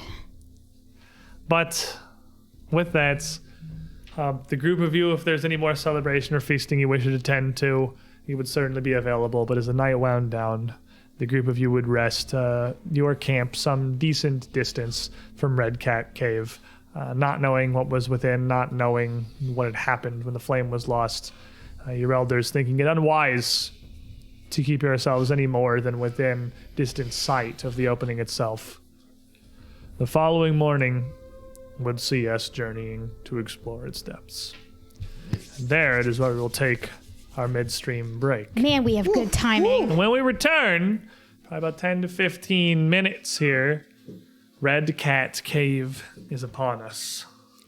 There could be anything inside this cavern. I'm hoping a red cat. There could be a red cat. I'm hoping hairballs. Although having seen the opening of the cave, it seems to be named that more for the appearance of the mouth of the That's cave itself. What But they get, that's how they get you. there's a second, I mean, you also never just know. an actual red cat inside. Oh, there's like a little kitten just curled You up. have no idea what to expect. This Tales of Grumbach and this cavern, the primordial flame itself, even have started to lose their detail, have started to fade into legend from story, as Harik put it. And in the span of really only a few generations, it occurs at least to Ozosh, the trained song singer, that it's almost intentionally so, to some extent, like tales that just I've heard one or two.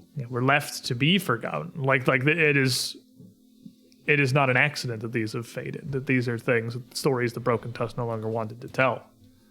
But that'll have to wait. So, thanks for joining us, everyone. Feel free to refill your drinks, stretch your legs, use the bathroom, Pet your cat. pet your cat. Pet your For dog. good luck. When we return. Ooh, spooky cave time. Spooky cave time. Spooky cave.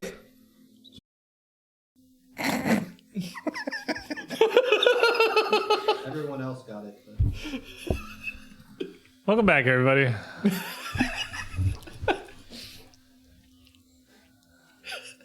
Well, I mean, we can hope take that energy into the cave. Take that energy into the cave. We're gonna walk into that cave, thumbs held And high. we're gonna be good to go. Not for very long, but they'll be up there. So, as we come back in here, we're just going to cut right to the following morning. After your preparations, leaving the camp behind you, they're not breaking the tents or anything like they usually do, because this is it. This is the end of our trail. We're heading into Red Cat Cave, not knowing what exactly we're going to find, but Rocks. trusting. It's almost certainly rocks. Trusting that Grandfather Sven will have sent us here for something. Because if we don't get some kind of answers or direction, we may be left with little other than to stand and fight the Burning Mammoth Horde or to flee blindly into these mountains in the hopes that we can continue to escape. We can keep going east. What could possibly go wrong? It's not like the world wounds over there or anything. It's not the direction of all of the bad things that happened at the start of Pathfinder Second No. Edition. No, it's perfectly fine. We're gonna just find Barthen in there who raced us here just to say he he's got just here sitting- first. Sitting in the cave like, you guys are so freaking slow. I've been here for 4 days. I would find a way to make a 2 cave hours in. ago. Yeah, he's like still panting from running into the cave. You see a figure run in the morning as you're getting ready. But as you approach the cave, you come towards these 2 big redstone fangs, this overhang above the opening of the area itself. The ground underneath this rocky overhang, what is delineated there on the map, is the part that is sheltered, that is not exposed to the sky any further. During this morning, here in the mountains, you are a bit higher than most of the plains that you've trekked through before. There is a bit of just a minor drizzle, almost a mist coming down from the skies above. But there, it is dry. It is protected from the elements. And it is punctured by a narrow cavern opening that you can see visible behind the left fang as you approach. Just to the outside of that, on the right side, somebody bumped the camera sitting down. Oh, did I? Nick, that is very much. Over towards the right God, side, you're so tall, Nick. Why gotta be so tall? Slouch. There is an old stone fire ring. On the stony wall, just behind this fire ring, well back underneath this overhang, there is still the faded outline of a painted saber-toothed tiger. This kind of white ink that had once been inscribed upon the wall with depicting the full body of the creature. Its hind legs crouched and coiled almost like a snake. The front of its body angled, its head extended, fangs bared, like it's prepared to pounce. Snake or tooth tiger. Snake or tooth tiger. And as the five of you approach the cavern here, what are we all doing? So, Aram is gonna change up just his setup. I'm actually gonna stay a little bit ahead of all of you. I'll keep my shield and my sword out, and I'm gonna kind of make sure that we don't run into anything. I don't want anything to surprise us. Looking in the mouth, this is obviously a cave and it's obviously dark going in. It's very much going to be dark. Yes, there's not. There are no torches still smoldering in their sconces. Call Hanwei over to help her out because it's kind of difficult to do for herself. She's going to have a talisman hung up between her two horns, almost like a ceremonial piece. She's going to cast light on the talisman. That way we're going in. And then after that, it's going to be... I don't even know. I'm a headlight, yeah. So Amka's got a beacon of light emanating out from herself with this light spell. Wouldn't it make more sense to give that to Arm? I don't... But then you wouldn't be able to do this. Yeah, I won't be able to do this. This looks... I would prefer not to be lit up like that. I'm not going to stay too far out ahead of you, just enough so that I can see something a little bit before you do. Okay, well, you won't be able to see anything if you turn a corner and it's all dark. Wasn't planning on it. Well, I suppose if anyone has torches, I can carry one. I have a free hand. I mean, I have some. So Hanmi will carry a torch, and she'll actually unlimber her little wicker shield that she doesn't normally really have out a lot, because this is kind of tight environments, and she's never been here before. But my action is going to be recalling knowledge. Admittedly, I have no idea what action either of you two are doing after what you told me. Because, you seeking. You just could have been seeking, scouting, or raising shield. I would think any of those. Okay, so you guys both have your eyes open. You're recalling knowledge. Nobody's Verja and Ozesh. I'm gonna have my axe and shield out. I guess I'm not sure what to expect, so I'm just gonna have my shield up and scout, I suppose. If you want to just Shield up have or your scout? shield up, I'll just have my shield up. Okay. Yeah, and then I'll scout. scout. Okay. Can I designate Grumbach as my prey? You have literally no. Grumbach is a figure in a story. You cannot designate him as your prey. You can. I'll draw the line there. An investigator, I'd let you make it your case, but that not enough information for a prey. It's a fair question. Figured though. I'd throw it out it's a fair question because we literally said I think last week pretty much whatever you could make a case, I'll let you make a prey, and I'm like, well, I lied to you. There's the line. Okay, fair enough. There are rules. You have to have seen any hint of this creature's existence. So as you come towards this, my two seekers, if you want to show me some perception checks real quick. Eyeball lads. 27. What did you roll? 19. Okay. 20. Amka, as you have this light above you, as Hanvi kind of helps you get your hand up on this talisman, even with it being the early morning, skies overcast as they are, as this very light rain falls, it brightens the outside here. And in this change of light, as you're kind of looking forward, you immediately see this reveal some sort of light tracks that are leading out of the mouth of the cave, and you can't really follow them anymore once they've walked out from underneath the overhang into the rain. They look like they're very small, web-toed feet, almost like an upright frog, but the size of a human child. Very small, I guess, compared to human tracks. Hanwei, look at these tracks. Both of you would notice that. And at 27, you actually critically succeed. It would notice that they come out towards the outside. They don't just come straight out. They make a wide detour around the fire pit on the southern end of the opening, almost deliberately giving it a lot of distance. Whatever it Like, was. how much of a lot are we talking? As much as possible. Detour, like they come out, like they come down out of this, and they clearly the direction they were wanting to go is sort of southwest, but they loop around and leave this ground almost near the northernmost of the two fangs. Okay, so they are like avoiding this entire half. Yes. Pretty much. Gotcha. But they're heading out of the cave, not But into they it. they would be heading out of the cave. Well, you can see they're tracks going, going to and from. Clearly, like, they Okay. go both ways. This way. Can I, we With looking your- at the with tracks? What kind of creatures? Pointed out. What's your nature modifier? Nature modifier is a +8. With an 8, there are a decent number of things this could possibly be. None that are super common throughout this region, but the way that they walk, the way their gait is, even though it looks like it might be a vaguely humanoid, sort of frog-like reptilian creature, you get the sense that it's not. This is hard to explain as a person who is in real life not trained in survival. It does not move like a sentient person would.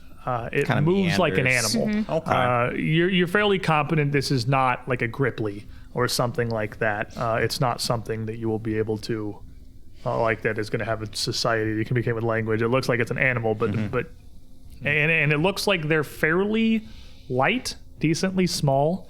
With those footprints, you can't estimate them being much more than 3 feet tall. But beyond that, there's not a lot you can really get from the tracks. They're small, almost animal-like. I think they're afraid of fire, if there was a fire in that pit. So, something to keep in mind. Perhaps they worship Grumback. I don't think they worship anything. The way they move, it just seems as though they just move where their feet take them. Well, that means be ready for an attack from animals. If you see something with web feet, throw a torch at it. Squid, I'm going to try to use survey wildlife while Okay. they're looking around.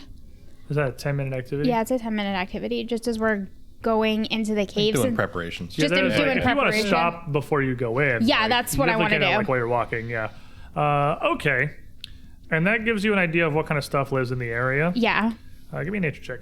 It's actually survival. Or so give me a survival check then, whatever it is. Give me a check. Give me the thing that it says.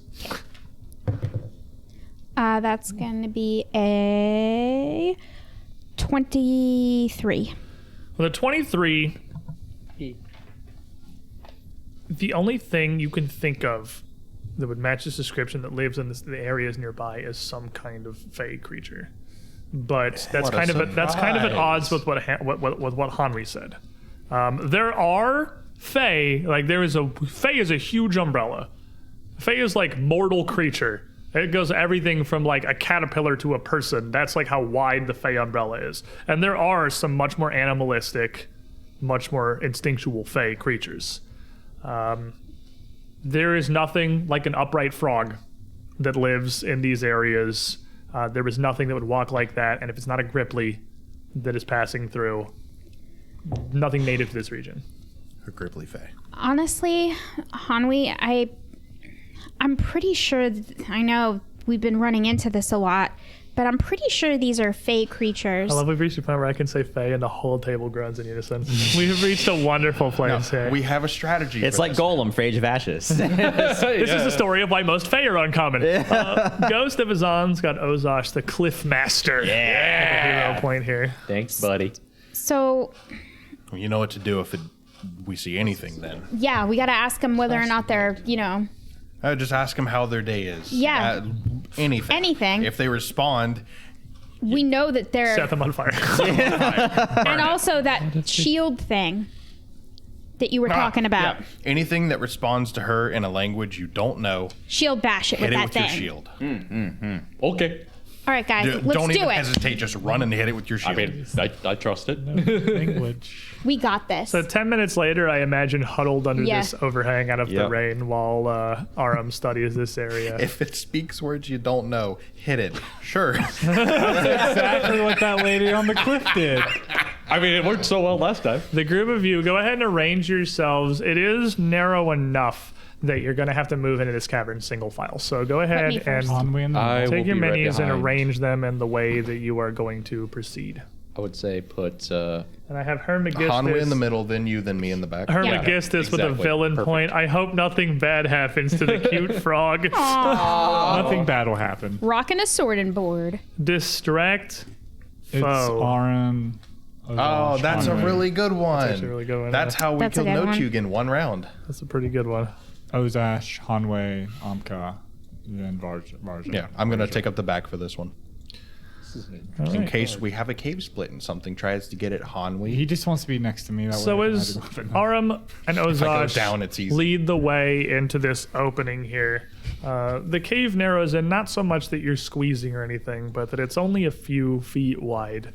Ozash, fairly large half-orc man, your shoulders are inches from either wall here as you walk forward with kind of doing this. Hanwei's flickering torchlight coming out behind you. Revealing that this narrow passage proceeds almost up some terraced, like almost almost intentionally crafted into the entryway of this cavern.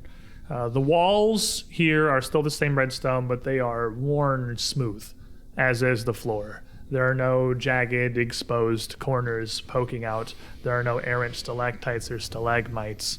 It is a very, while narrow, relatively easily passable cavern. And Aram, as you reach the top of this little staircase here, just 10 feet into the cave, you can see the path forking. A little bit of a divide going around to your left side and an opening on your right into a much wider cavern. And as you hit this intersection, you step in from the smell of rain outside to this pathway. You are immediately hit with the smell of stale alcohol and fermented fruit. The cavern to your right, as you look over, near the back corner has what looks to be a cask smashed open with a huge dark stain spread across a pretty decent chunk of the cavern itself. And sort of crouched down next to it are two strange little reptilian creatures. They have small webbed feet and equally webbed little hands. And they're sort of hunched over, and they look like their flesh is lumpy and mottled and pink. They look like newborn rats. Oh, good. They don't want our almost, meats. but with no visible scales. Their face kind of extends into a few rows of small pointed teeth, almost like a crocodile's maw, the teeth jutting a bit out from their face with two bulbous, pale eyes atop their heads. Okay. They're hideous. And Donkey Kong Country.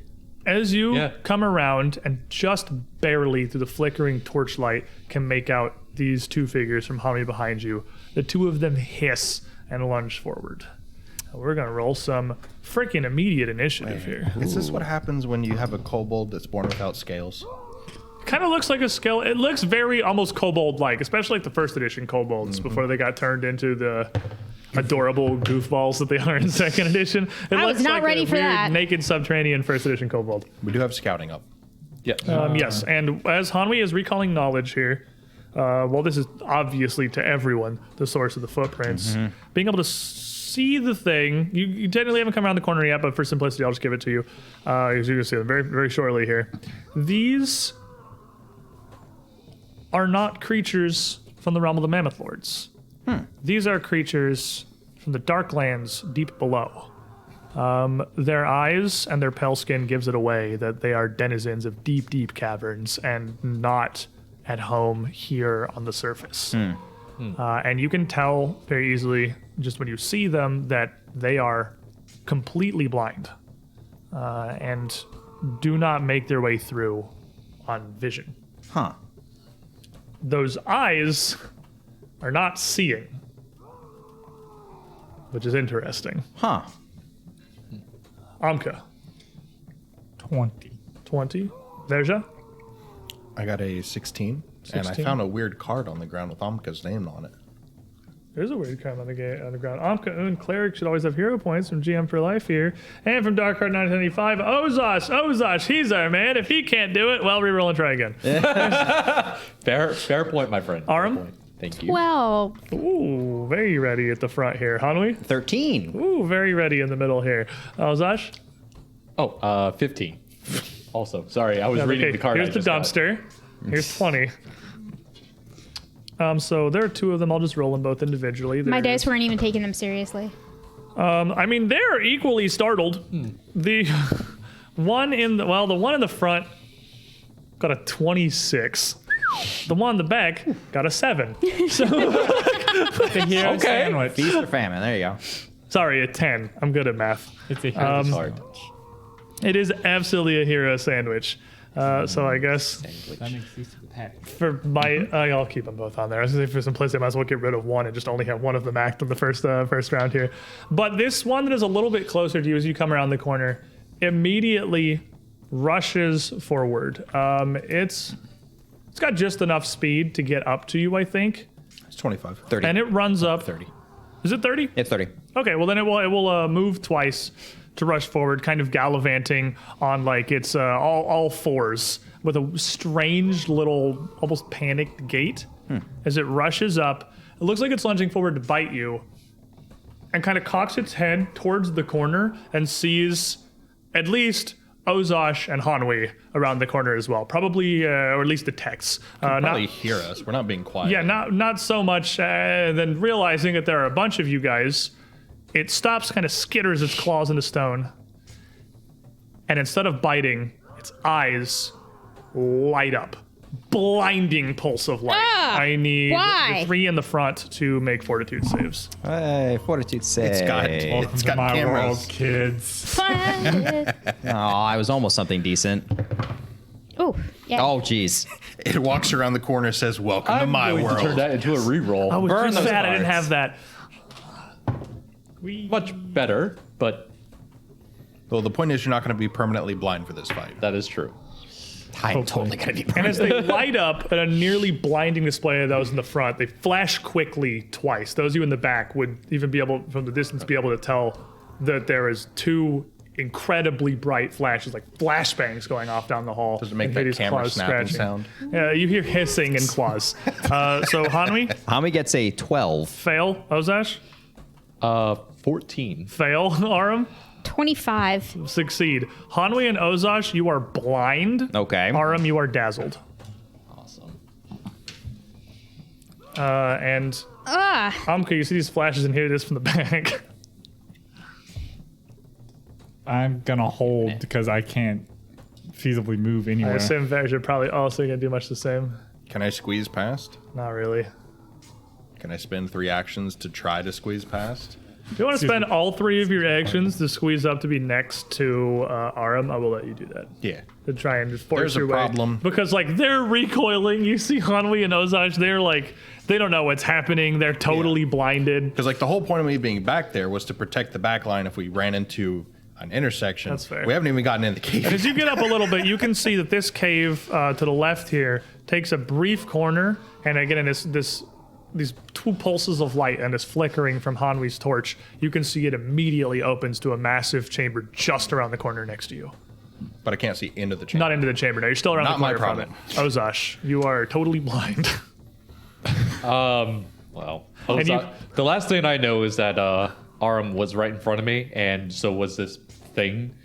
So Ozash is just gonna, I guess, for lack of a better term, carefully, work his way around Aram and try and force his way to Make me an acrobatics check. acrobatics, you say. Oh boy. Acrobatics, I say. It's a +1, so Hey, that's positive. 4. With a 4, Welcome to the you ground. try to move past Aram totally blind in unfamiliar territory, and Verja pushes past you from behind, and you fall prone in this space, completely blind on these smooth All right, well- steps. You feel yourself fall, your feet leave you. You are blind and on the ground. I will use my second action to stand back up and carefully maneuver around again. Make me an acrobatics check. Thought you were going to take the nap action. 18. With an 18, you'll be able to move up to half your speed, totally blinded and squeezing here. There is one square. Okay, if there's one square there that he can and then go for into, my then last action. that's 3. Move, get up, move. Oh, yeah, that's a half square. Actually. That's Oh. Okay. it's you try to push past, Okay. and you kind of get up past Aram and immediately hit walls. Okay, so and you in that just you case- can't find anywhere. I guess just get leave up my here. shield up and just hope for the best. Hey, move, stand up, move. You have a shield up. You're blind and you're trying to get somewhere and figure out where you are, and you got no idea what's happening around you. And Hanwi is equally blind. They don't use sight. Just try to get the light up there. And Hanwi can't see anything, so she's just going to hold the torch up over her head to try to at least light up the area as much as possible for people who can't And see. as you hold that up, you would immediately hear this hissing from whatever this creature up is in the front. Immediately, like, peak in a shriek. As you're still, like, back around the corner, but even as it gets a little bit closer, the thing squeals. Ooh, they didn't like that. Please step back. Okay. Great. I heard roughly where this is. I could throw the torch. Can I say, Let's do it. Yeah, can I say throw it over here? Roll a d20. This is going to be interesting. A 1. You throw the torch, and roll me a d6. Hits Ozosh A in the 1. head. This torch, and it clatters out the back of the wall. And Ozosh, as you're trying to get your position here, you feel a burn up on your shoulder. As Hanwi pitches his torch, it kind of hits the wall, and the burning part of it just hits Ozosh in the back of the shoulder, and you take 1 point of fire damage. Did it help? And the torch No clatters way. to the ground No, it in did between not. the two of Someone them. threw fire at me. Aram. Oh no, they can breathe fire.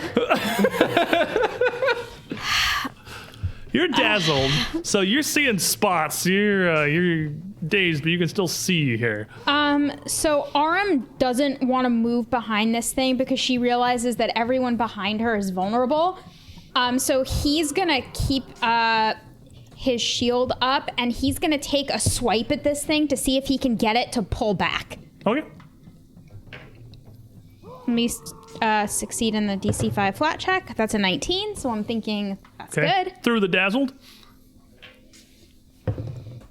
And then that's going to be a 14 to hit. At 14, as you hit down, this thing is already kind of recoiling from the torch just being held up, and your sword is just going to clatter in front of it as it sort of scrambles back pretty swiftly. I'm going to push up to try to intimidate it physically some more, and then I'm just going to put my shield up. Okay. The big wall of metal here. Yeah. Do I come in? I guess.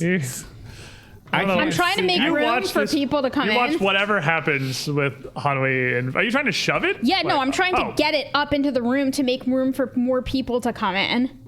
That's Are called you a shove. trying to shove it? Yeah, I'm trying Okay, to. make me an Sorry. athletics With- check. Yeah, I was sorry. like, Shove.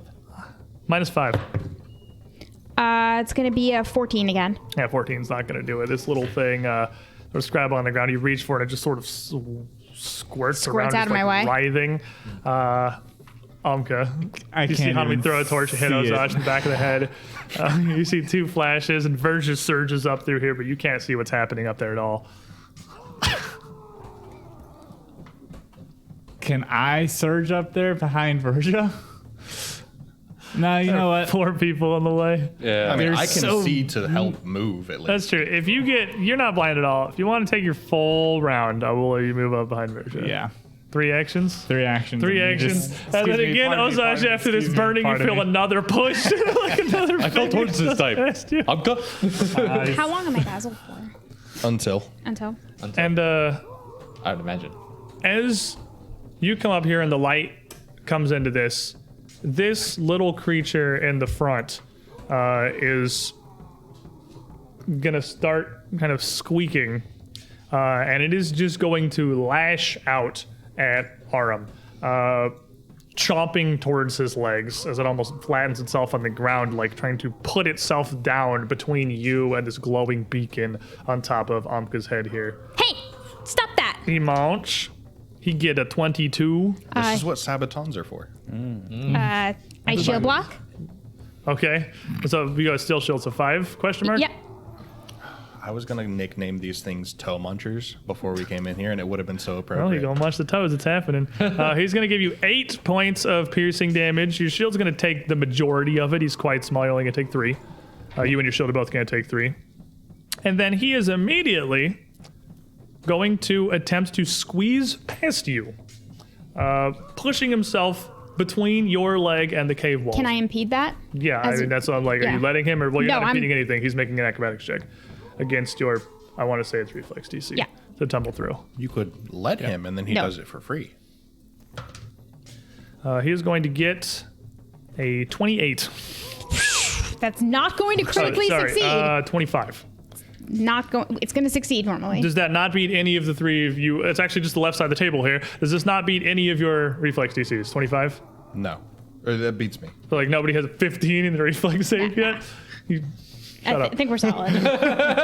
this thing is going to scrabble down the cave, and Verja and Amka can clearly see it as it jets past you, like hissing and squealing, and darts around the corner into this second cavern where you lose sight of it.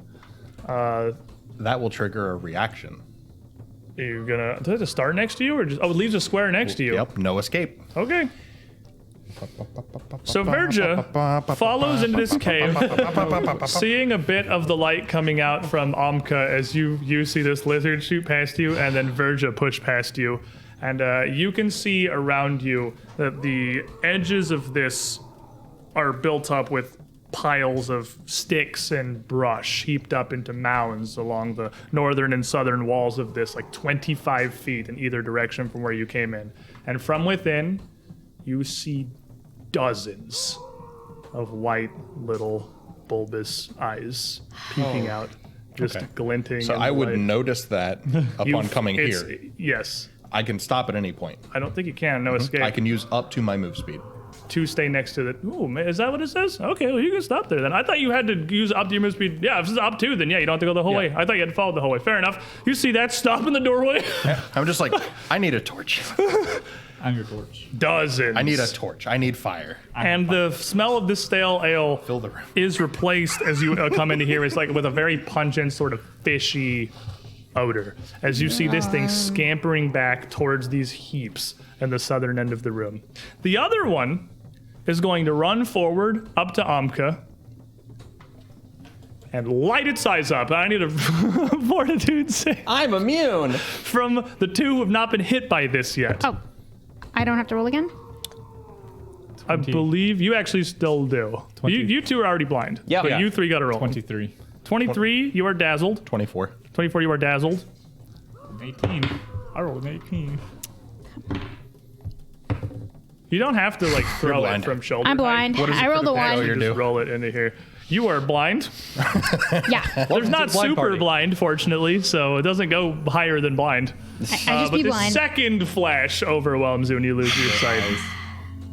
And then you feel tiny little claws I don't like it. scraping across your shins. 22 again for this guy. He hits. You're going to take 4 points of slashing damage. Okay. The tiny little hands. Hey! I hate everything about this. So I guess Blind, blind, blind. Dazzle, dazzle. Yay. Verja. We're dazzling. This is going great. can I direct a blind spellcaster? Can I like point him in the right direction? What are you trying to do? I mean, you could. He has fire. You can definitely aim him there, but like he's still got a 50-50. Well, you can aim him at a square. Yeah, I'm gonna aim him. Like I'm gonna spend my entire turn to go to Ozosh and be like, all right, so big fire. You can't really get up close to Ozosh. Ozosh plus, has got if you're expecting- blind Arum in front of him and blind Hanui behind him and is also blind. You can't really get up next to And him. plus, if you're expecting me to cast Fireball, I can't cast a spell without reading this. Yes. And the only fire spell I know is Produce Flame, and I don't think that's gonna. What are you doing, Verja? It's your turn. I'm gonna move back over. Don't beat me. He goes in, oh no, and he goes immediately back. Good luck, Amka. I'm gonna let my grip loose carry my weapon with one hand, grab the torch, and then I'm gonna come back to the other side of Amka. She blows past you. Oh crap! Blows past you. Grabs the torch. Blows past you. And holds the torch out into the room. I need some kind of fire. So with the torchlight, you can see this red light now flickering out, being reflected by what looks like probably 5 pairs of eyes, counting the guy that just ran in. Oh no, counting the guy, 6 pairs of eyes. I need 3 more things. Throughout the north and south corner of the room. Oh, just in this chamber, 5 more things, plus the guy who ran in here. Yeah, I need 3 more. We have a lot. There's lots of dudes. Here's a bunch of just like Smalls. bugberry things. They're not. I don't have enough. I actually did not. I get got enough. other things. Smalls are like what we. You can keep I don't these. have I a ton of other smalls. things. Okay. My smalls are limited. If we were But as one you- short. As you should've see them kept all in Yeah. these heaps of sticks That'd be and fine. brushes, these eyes immediately reflexively kind of retract into their dens, taking a little bit of cover. There's some hissing, there's some whimpering. It's turn of Ozash, and as we come around to your turn, the stars start to fade out. Your vision starts to come back in. This blinding white flash is replaced by this red glow of the torch, and you are no longer blind. Oh, sweet. I was wondering if it was temporary or not. Permanent. Permanently Forever. blinded. Level 2, permanently blinded. Well, Welcome to first edition, kid. Curse the frog. right. So, Ozash does one of those little,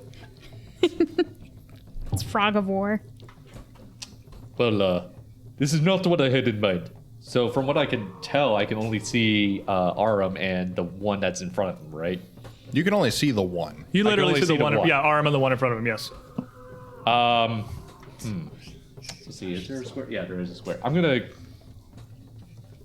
There's not a square between. There's not a square in there. You need to Yeah. like tumble through him or get behind arm. You can't get up adjacent to it. You guys are fighting in a very narrow tunnel. I guess I'll just move to the square that's behind Amka, and that's the only one I can really see. And you're kind of in the way. Well, it doesn't like fire, so I'll just. The boy hit Fireball. just produce flame. Produce flame. Just One down. I'm just gonna Toss. shoot a little tiny fireball out of my axe. Pew! 9. What's been happening to this? Everyone who rolls in this tray is. Vision's starting to come back, and you throw a fireball that sails over this thing's head and hits the floor of the room behind it with a little spray of fire, igniting a bit of this wine stain on the floor as it sort of catches and smolders a little behind it, but it's old and dry enough to not really To spread. be fair, it's kind of hard to see still. Hanwi, same to you. Your vision starts to come back as we come around to your turn. Oh my gosh. Everyone has moved. I think it's the same. Everything is different. You have been blinded. Where's my torch? Over here? Almost like all of the light is nearly gone. Amka is fighting in light that is coming around the tunnel from Aram is fighting in Amka's light here. The torch light is gone. You just see the white beacon of the magic coming clearly across from the left side here, shadowed by Ozash and Aram, and nearly gone by the time it reaches that rightmost cavern. I have low light vision, so. So you can still probably make see it through out. this fine. Okay. So Hanwi is going to look around, kind of rapidly reassess, step up behind Aram, see this little thing here. Burn, and a little wisp of blue flame will flash out towards it. Screw you. Get away from him.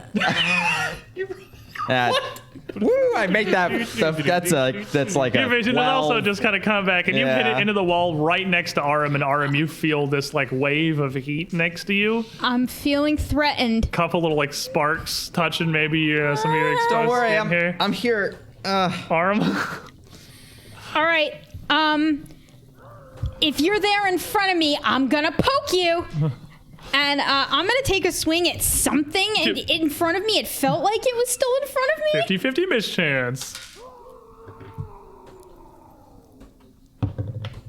It's a 14. 50-50 mischance. Pass. Whack a guy. Give him the smack. Whack-a-mole. You're doing great, Arm. Ha! That's a 19 on the die. That's a 27. 27 will hit him. It doesn't matter if we both can't see. I think it's the first point of damage just come out of the party. Yes. We're doing it, boys. Helpful.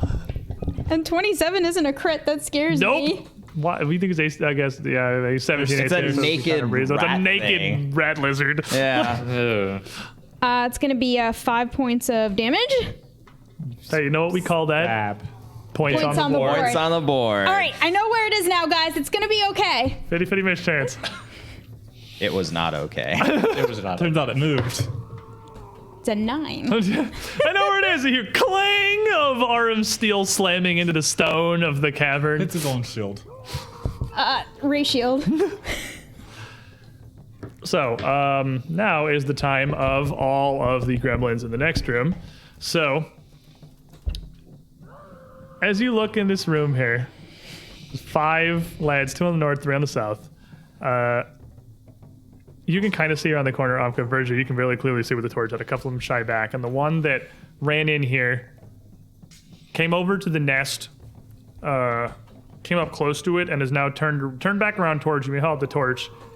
And he threw both his hands up over these eyes that he had and turned away from it. And just turns back and puts one foot forward. But it's shying back into the nest. None of them approach. Nothing emerges from the I nest. needed fire. They're That's probably why you didn't get mauled right now. lurking. Amka. The one behind us. Burn. Please. I want this to stop. So dazzled. There's a card for this and I forgot to pull it DC out. 5. DC 5. DC 5. Got a 9. Good. Now to hit it with the burn, produce flame. Burn. 13 on the die, so I'm sure you had 21. Produce flame hits him through the tunnel past Ozaj and Aram, weaving its way onto its small target here. 6 fire damage. 6 points of fire damage. Keep Please going. tell me it erupts into flame from the got a- alcohol it was bathing in. 11 damage on him now. It did does it. not. You have one action left. Doing great. I'm out of my element here, kids. I keep feeling all these flame things The flying one in around the me. room in front of Verja, hands on its eyes. It doesn't have eyelids. What? Avert gaze. Oh, there you go. Hey. Smart. It doesn't have eyelids. So it can't, like, I keep doing this reflexively because that's what me as a human it comes to is light. But they literally cannot do that. They don't have eyelids at all. So it's kind of hands up. And it puts its head down and one arm up over its eyes and steps forward and just kind of clatters its claws on the floor, sort of a little bit in front of you. And you see again its eyes flash twice, bink, bink, before going dark. And you see that matched by many more of these creatures throughout their nest. Bink, bink, bink, bink, bink, bink, bink, bink. It's 2 flashes. They're all doing exactly that, back and forth at each other. But you've seen it from this one now. It's no longer, like, you're ready for it by this point. You don't need to make a save or anything. But other than that one kind of posturing at the front, still, nothing emerged from the nests. So it moved up. Close. It moved up like just a little. It moved up like a square. There's still like 5 feet between you. And the one back in the other cave, as it gets hit by this fire, it's going to attempt to shoot between arms' legs. I'm gonna try to block. I can't see it. I mean, if I can, I'm trying to block it if I can feel it. You can't see it, but it's just going to make an acrobatics check. It's I'm rolling real high on these. It's going to get a 24. Definitely gets past me. Has and a it is 14 reflex. Yeah, it's going to get all the way through here. And as Verge, as you see it come under you, you see it also retreat far back in the southeastern corner of the cave and literally dive into the nest. Burying itself with like almost a frog-like butt and its back legs just kind of sticking out as they kick a couple of times, scrabbling to try and get him further in this thing. Verja? Gonna hold and see what they do. Ozaj? You can put me all the way to the end. I'm gonna wait and see what they do. Unless they like attack me, I'm not doing anything. Okay. And well, since I'm next to Amka, would I be able to see the others in the other room, or No, you're kind of around the corner here. I'm kind of running. I'm taking a look around the corner. Verge's in it. You can say something, but nobody else can see this. I'll In the say doorway. there's like 6 or 7 of them. They're not doing anything. Wait a second. Would you like me to? Not yet. Okay. And what I would like to do is I would like to maybe get in front of Verja with my shield up. Okay. So you can push up the tunnel here. You're at the mouth at this point, so you can push through a little well and get your shield up. I'll let you do that. You come into the room and you can see around the torch. You can see all these eyes. You can see these nests heaped up against the walls. I'm just gonna prepare myself because I don't know what these things are gonna do either. So, Aram, shield is up. I can't really see anything, Hanwi. here, can I have another torch? I think we need it. I mean, you can reach into my they're at my belt. I can't. Here. I'm gonna try to pull a torch off of Aram's belt. Yeah, if he's not fighting, you can get a torch off of his belt. Produce flame to light it. Fair enough. And with that lit up, we come back around to Aram, who is definitely still blind. Hanwi, I still can't there in really front of you. see where I am right now. Can I just kind of grab onto your arm and you just lead me? Yeah, put your hand on my shoulder. She'll kind of my hands are full. That's okay. So shoulder hand yeah. into you. Put her shoulder I into got you. The one that dove into the nest quickly gets in there and gets turned around. Keeps like kind of ducking his eyes down. You can still see more of these paired flashes coming out from groups of them. Back and forth, one side of the room to the other. Pairs of them going off, 2 or 3 of them doing it almost at once, but What are they Lightning doing? bugs. flashing each other. No, the arm's asking. I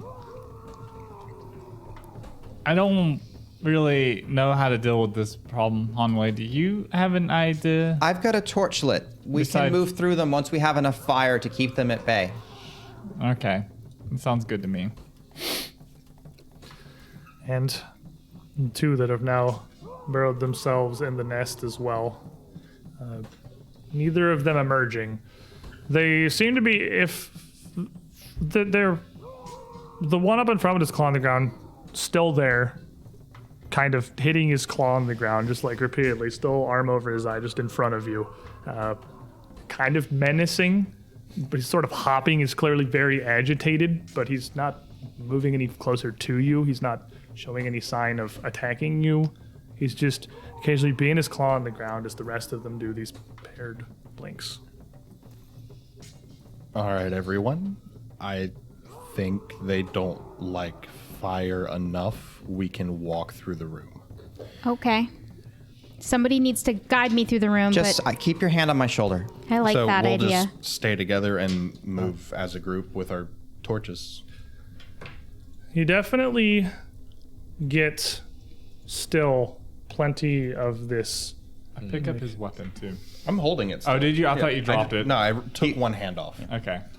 You still get more of this hissing, these blinks. The pulses are less bright. What they did at first was clearly an attempt, like it was a defensive reaction, it was blinding. But these are more muted. These are almost like signals that they're putting out back and forth at each other. And Like they live here. I'm not as the group of you start to kind of Yeah. reorganize and move into the room, there's the one that's the up front is the only one that's still kind of like hissing, and he starts to like kind of slow down, run out of energy. He's still sort of standing there, his eyes covered, one claw just like on the floor, just like looking, and like slowly backing up towards this nest. Recalling knowledge, Hanwi, give me a nature check here. I can roll it. You can roll it. 20. But 20, they certainly don't like the fire. Like, they clearly are not big fans of the light. Mm-hmm. But their behavior tells you that they're not... The light is not so overwhelming that it would stop them from attacking you. Mm-hmm. They just, if anything, it would just anger them. That's not what's happening here. You're not sure exactly what it is, but after a very short window, a little bit of damage, both of them are treated back to these nests. And the one is clearly agitated, he's defensive, but they're not, the light is not like the only thing that is stopping these from dogpiling you right now. Are they reacting differently to different party members? Like, they They seem shine? equally mad at all of you. Okay, so They sure don't like the light, but they don't like any of you. Can we try to feed him? Don't feed That the sounds like wild a terrible animals. Can we all make Hanwi nature checks? is going to take a hold of her amulet, her otter pendant, and she's going to kind of hold it out in front of her toward these things and see if they react to that. You're okay. Say it again. I think with my brain. Holding amulet of The otter. tribe. See if they know tribe. And as you move up toward them, they don't seem to have. Yeah, I'm not approaching them. Yeah, you're not like coming up within Yeah. biting range, but like a little step or two. Hanwi, I don't think they can see. The one up in the front still has his claw on the ground. And just that's not like one more hiss. Kind of takes like a shuffling step forward and hits his claw on the ground a little bit again, but then backs off. The rapid blinking from the nests seems to have stopped, or at least almost entirely stopped. It has been replaced by something a little bit different. A few of the pairs of eyes now, rather than just two quick flashes, are slowly, like, warming on. It's not instantly on. The lights are coming on, staying on for a few seconds, and then fading out. Maybe they. And Can I see again? no. Here, let's move through here before we agitate them more. But the light helps, but I don't know for sure. It could be our pendants that are keeping them. They can't see, You Henry. can tell they're They obviously. can't see the light either. They're the ones in the nest. Never at any point made any attempt to come out to you. And they look from the faces that you can see now with all your light in here. They're not like babies. They're fully grown other creatures in here. But maybe they are nesting. Drunks. They're clearly like distressed by something. And obviously you're here, but there is something that is preventing them from But attacking. maybe this is a male who's protecting the females back there who are nesting, and maybe there are young in there, and that's why they're being so defensive. You would also get the sense that, again, I'm going to repeat it because they really do not look like it. These are just animals. Yeah. These are not sentient at all. Yep. Let's just move through here Yeah. quickly before we disturb them. I agree. I don't think they probably mean us any harm. I think they're just defending their territory. Well, there's something odd going on here, but I'm not positive what. Either way, let's keep moving. Shields up. Well, until I can see, I'm not doing anything. You can hold on to Hanwi and she can guide you to the cave as you continue. There is on the opposite wall, not really visible until you come into the cavern, another passage kind of around a bit of a bend of natural stone that continues further outward to the east. The group you have to cross straight through the middle of this cavern and pass by somewhat close to these northern nests to get to the exit. And as you do, as you get a little closer to them, one of the two pairs of eyes in there again says this really slow light. It just fades back out. The other one doesn't do anything. They're both watching you pretty intently, shied back in their nests, the opposite of an aggressive posture. But they do nothing to stop you from proceeding up into this passageway. Just gonna leave them be. This hall, once again, travels a mere 10, 15 feet before it opens up a decent ways. Before we get to another room, I'd kind of want to wait. Yeah, till Arm I would can like see. us to take There's a... not a lot of, like, it's weight here. This passageway isn't even, like, long enough for you to all get into. Okay, all right. It is, like, 10 feet of this same narrow. It's like, if you want to wait, you're waiting in the nest Okay, yeah, with maybe the not. pinklings. Maybe not. But Arm is definitely still blind. They're hitting pretty hard. Okay. This leads up to, again, 10 feet. We'll find room to deal with it. Before it widens a little bit into a little node, maybe about 12 feet around, with one passage forking off to the south, twisting away into the darkness, and the opposite side of this just open to another large cavern, punctuated with several large columns, linked stalactites and stalagmites, wide, thick, and mottled at their base and at the ceiling, narrowing greatly near their centers. You can hear a sort of echoing, rhythmic, soft sound like lapping water emanating from the southernmost passage that echoes through this chamber. Heading toward water is probably a good idea. I don't know. There's always something wrong with water. Every time we've gone near water. Can we check the top room first? Yeah. Amka, I will give you a perception check because you are seeking and not blind. Reasonable. Fair. Dirty 20. A dirty 20. As you look in this northern room, as everyone starts to go, you see hidden kind of amongst these three big columns in the center,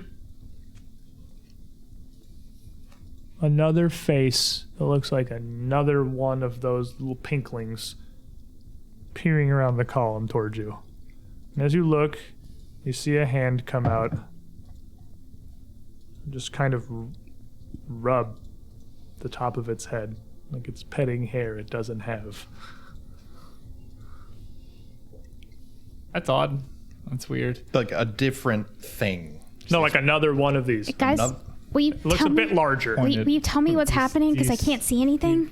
It in looks front of like a me? bigger one of those things. What's it doing? It's Petting. petting itself. Like a grooming? Uh, I don't know what are you sure you don't know what these are? Specifically, I mean, I can only judge them by how they behave. I've never seen them before. That's fair. Now that I've just heard more of the behavior described and I've seen more of the tracks, can I get... It's nothing you'd know how he does it. Okay. Shield will be big thing. Javelin and little things will Well, be other let's guys. not roll initiative. Just if we need to. Okay. He's I'm ready. getting this very strong vibe Man's that- ready. that we might. So what is it? What are they doing? Do you say they're What is blinking it? at you? It's just rubbing its head. Standing. Maybe it's like a cat. Do you want to try to slow blink at it to see if maybe it slow blinks back at you? Most cats that I've seen, if you try to do that, they'll either run away or attack you. And last I checked, I don't think this thing has eyelids. How does this... Can I just make a check to see if I know what these are? You wouldn't know anything how he doesn't know. Yeah, like Well, then, how does this one look different aside from being larger? It's a little bigger. Just a little bigger. That's pretty much it. It looks like it's definitely it's exactly another one of these. It's just a bit bigger. I'm going to just kind of peer through the room so I can see an exit. Can I see an exit? From your position here, it looks like it opens up kind of along this southern wall to your right. Looks like it opens up at the far end, but it's hard to tell from this angle. And this big thing that I saw, this is almost like almost like an endearing kind of gesture. This is like Like it's petting the other. like it's petting the other one kind of thing, is what you said, right? Petting itself. it's petting petting itself. itself. Oh, Like it's petting its hair if it had some. Like its own head. Oh, I thought it was like a second hand that came out. No, it's its own hand. It's like He's peeking around the corner. He's self-soothing. Shush. He's doing this. Well, rubbing his head menacingly. if He's styling his this hair. one is in here, maybe go towards the water. Yeah. I really don't want to. Do you understand me? Switching to Sylvan and kind of gently calling out to the creature. This one's bigger. Maybe if they get smarter as they get bigger, they might actually learn to speak. The taller So you are, you the smarter you are. speak out in Sylvan. You see this thing's head retract back behind the column immediately.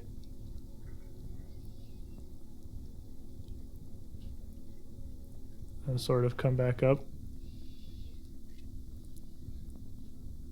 Grombach?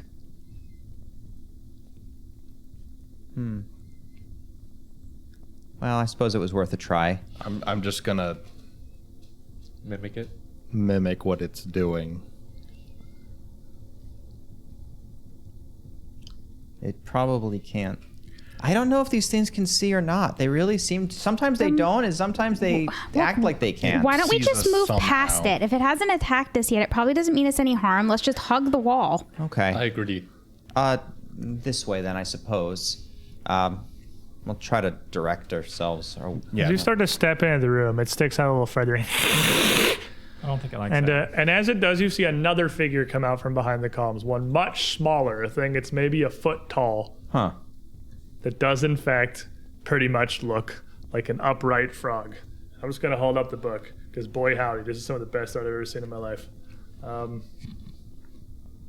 It is literally a frog. Literally an upright frog. I love it. That's a fade. It's about a foot and a half tall, and you can see 2 twin tongues hanging out of its mouth. As it runs out, its little frog hands up in the air and puts itself in front of the pinkling between the group and it. And Hanwi, with your knowledge checks here, You don't need knowledge this checks is to know that. this is like make big and scary defensive posture. It's about maybe 18 inches. Does it seem to mind the fire or the torches? Doesn't seem to care Doesn't at seem all. to care at all. But this thing is clearly looking across the group of you. It's Yeah, talk to that one. That's not a frog. Try. Any? Thank you. Do you know Grumbach? neither of them say anything. He didn't say anything. Okay. Do I know what this thing is? It's a fade. I was about to Nope. say. Upright frog. It's a frog. Big frog. It's an upright frog. It looks like it's going to. Maybe if we. Make small. Like we don't mean you any just- harm. You can't get smaller than this thing. Water, Axe other small. path. You Go the other way. Let's try thing water. sit there. I can Lead the actually. way. I'll follow you. I can. I guess let's just go back to. Maybe we can take the water passage then. Yeah, so it's- we're gonna leave this thing here, leave it alone. Yeah. and we're gonna take a look at the other chamber. Because honestly, worst case scenario, having to hold a 3-way choke point is not terrible. So as you kind of turn around to this southern path, Better than being in the open, surrounded. you see that this proceeds down a bit of a jagged passageway. Again, all these cavern walls are very smooth, very worked, very easy to pass. It's another terraced step that leads down to a cavern that opens up massively. These passages require the tall amongst you to stoop. Like these hallways are maybe only 6 feet high. The cavern's going up to a whopping 8. You can at least stand tall in them. This cavern opens up to 20 feet and disappears into the darkness as far as you can see, with or without low light vision, with or without dark vision. This cave expands what might be infinitely beneath the earth here. And in its Found where center they came from. is a massive underground lake. The shore along the inside of the cave walls here, maybe 5-6 feet of smooth pebbled stones cast across this descending slope of rock before it hits the surface of the water. And whoever's in the front, Probably be me for this room. Verja would immediately see maybe 15 feet off to your right, another pinkling. Down on all fours at the edge of the water. Well, down on all three, I suppose, with one hand up over the water. Slowly just sort of pulsing his eyeballs in weird little flickering, intermittent flashes. I think I can guess what he's doing. I think that's how they see. He doesn't appear to notice the group of you come in. Even though you come in bringing the only light in this cave other than his eyes, he does not notice that. I'm just gonna watch him for a second because I've got a pretty good idea. I think I know what he's doing, but I want to make sure. And I'll just like hold a hand up for everybody else. I'm After a sure as few a scouting moments, party, we know hand signals. You see him kind of lunge forward, and all of you would hear a splash, a small splash, as he slaps his little claw into the water. He pulls it up, kind of like scooping towards himself, and then goes back to sort of blinking at the water. I think they flash lights in their head so they can see. Quite possibly, but he's fishing. Well, yeah. I wanted to make sure. These things are weird. Well, they're just animals. So I'll, Do we want to explore this and I leave him alone? yeah, I'll I just can't step see in. still. That's a You little are, worrying. in fact, still blind. That's fine. Did you open your eyes? It's dark. You're not missing too much. Just When he don't fall slaps in at the water again, you see him sort of lunge his body forward, putting his other arm and like his full body into the water, and you hear a bit more of a vigorous splashing. And he puts his mouth down and then pulls up a little wolffish. Just kind of jams got his mouth, it. flapping tail coming out between his fingers. Like scrabbles back from the bank and turns and sees the group of you and immediately blasts his eyes 100%. We've already been exposed. But to you it. already you know what they do at this point. Yeah. We have come to this. You're expecting it. Everyone, I can assume, closed their eyes or looks away as he turns around. Yeah. As soon as he Except looks Aram. startled, we're just like, yep, just There's do it. Aram, who doesn't even process anything's happening. Aram's just like, Huh? what? What is happening? You hear his clawed feet scrabbling on the stone with a loose rock, and he bolts forward at you on all fours. What do you do? Brought him by. He's gonna attack, kick him, but he's gonna try to run by us. Hanwi's going to flatten herself against the wall. Yeah, fine. Just gonna let him move by. out of his And way. it would shoot up past all of you into the tunnel and bolt around the corner towards the nests. where Probably this bump little into Aram. fish, and you run into Aram. There's a little fish in its mouth. I'm so happy. Eyes, flash, flash. Flash, flash. Yeah, we Guys- know. See, the big brain strategy Flash. here. We're letting them all group together for one fight. One fireball, exactly. Guys, this is like the worst. Make me a perception check, Amka. Water. 15. With a 15, as far as you can see this cave expand out into the darkness. Do you have low light vision? Yes. You can see this expand out into the darkness for an incredible distance in this underground lake, because it looks like it kind of slopes downward. It looks like it dominates a huge majority of the cavern. This cave is massive. Red Cat Cave is an incredibly huge, possibly labyrinthine complex, and seeing these creatures, it is entirely possible that this goes all the way to the Darklands, somewhere far beyond. You know, this source of fresh water here could be really useful to know about. How do you know if it's fresh? Have you tasted it yet? I had a fish in it. Yeah. I'm not going to say it's safe to drink, but it had a fish in it. I mean, it's And probably you safe as a hear- river. A voice emanate out from the surface of the water. Talk. Do it. All right. And it speaks in... it speaks in Halit. Who are you? Check it. Switch to Sylvan. We are scouts of the Broken Tusk, come seeking Grumbach, the Groundbreaker. Give me a pause. And then you would hear a response back in Sylvan. You speak first tongue. It's a Fae. We know it's a fae. We're checking. You look like mortal folk. There are many of the first kin in the realms. It's good to know. It's good to speak with your neighbors. And you would see a figure emerge from the water just basically right in front of Amka. You would see a head topped with long black hair emerge up. Her skin as blue as open waters themselves, reflecting the sky. Long pointed ears, much like an elf. A very humanoid face.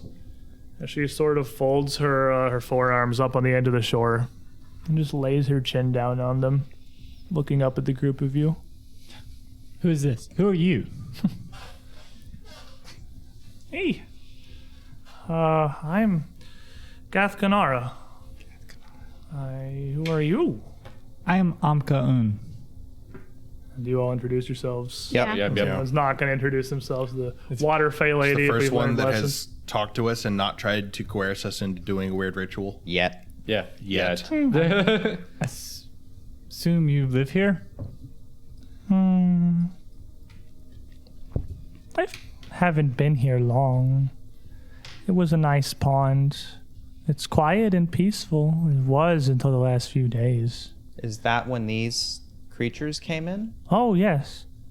These strange little figures of the deep chasing after that morlock. They came up, I don't know, not long ago. A what lock? Morlock was here? The morlock. He came up, a light glowing from the hat on his head with some magic. And an entire gang of these little frog folk chasing after him. I thought he was in danger. I thought they were pursuing him and he was trying to escape, but No. He stole that hat from these little frogs. They seem to very much like it. Their whole tribe followed him here for it, but I think he led them here on purpose. We have a hat too now. Maybe they like our hat better. Does it glow? It does It not. could. Their leader seems to like the light it puts out, which is strange. They won't go out in the day. That's why he was rubbing his head. He misses his hat. Why are you here? We're looking for Grumbach. Our ancestors told us a long time ago Grumbach is a spirit who is here.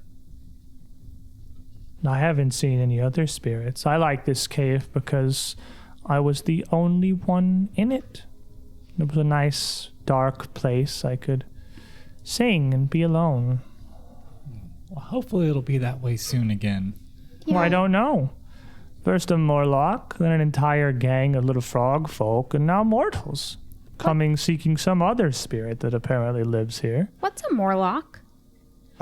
It's sort of like a goblin that lives under the ground.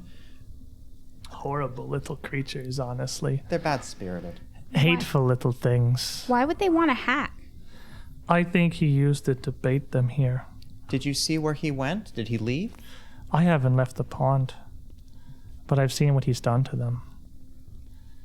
He finds them sometimes when they're alone. He strangles the little creatures. That's so horrible. He laughs as they scream. I'm gonna... Then he comes to this pool to wash their blood from his hands, and I just hide at the far end and wait for him to go away.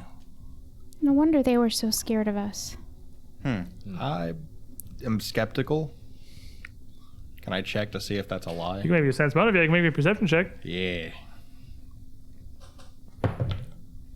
13. 13. She, obviously in this group we have established a wide distrust of Fae. Yeah. I trust him implicitly. And, especially Fae on the water have not meshed well with us in the past. But this figure, whatever she is,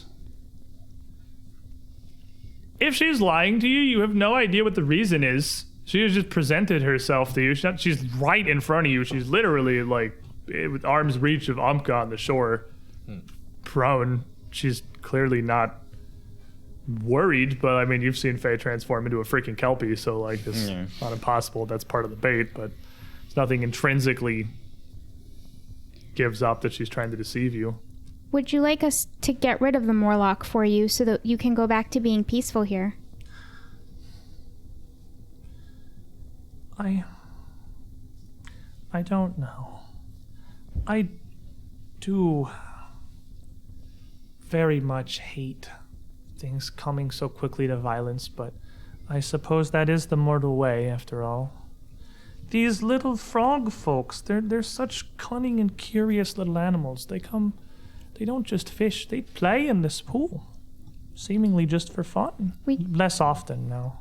We don't want to harm them. We just want to get rid of that other thing. Maybe they'll just go away. If you could at least maybe give them what they're seeking.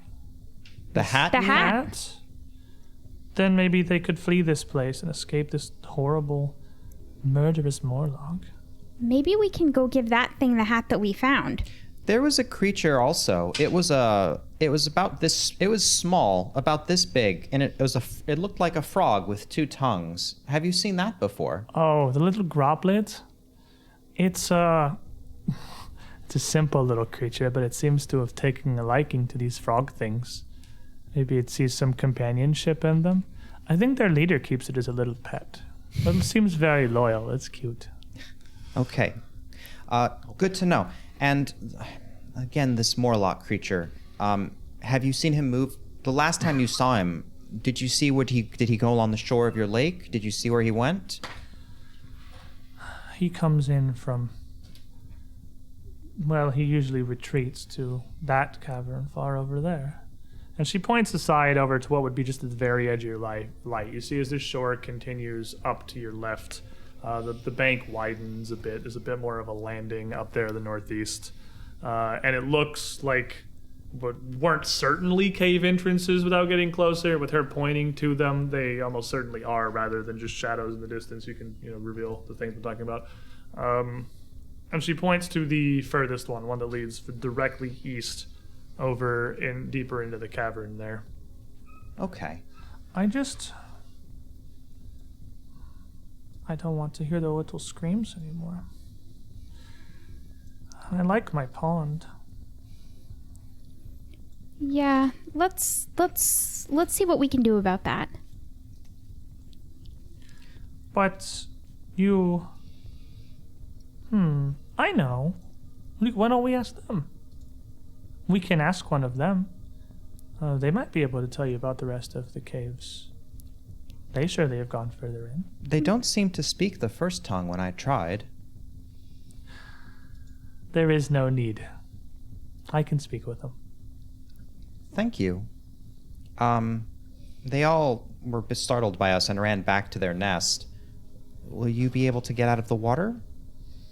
If you can bring their leader to this pond, I will speak with her.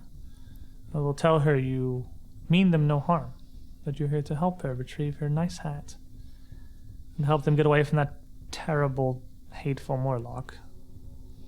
Okay, I will do it. Arm, just sit right here. Can you...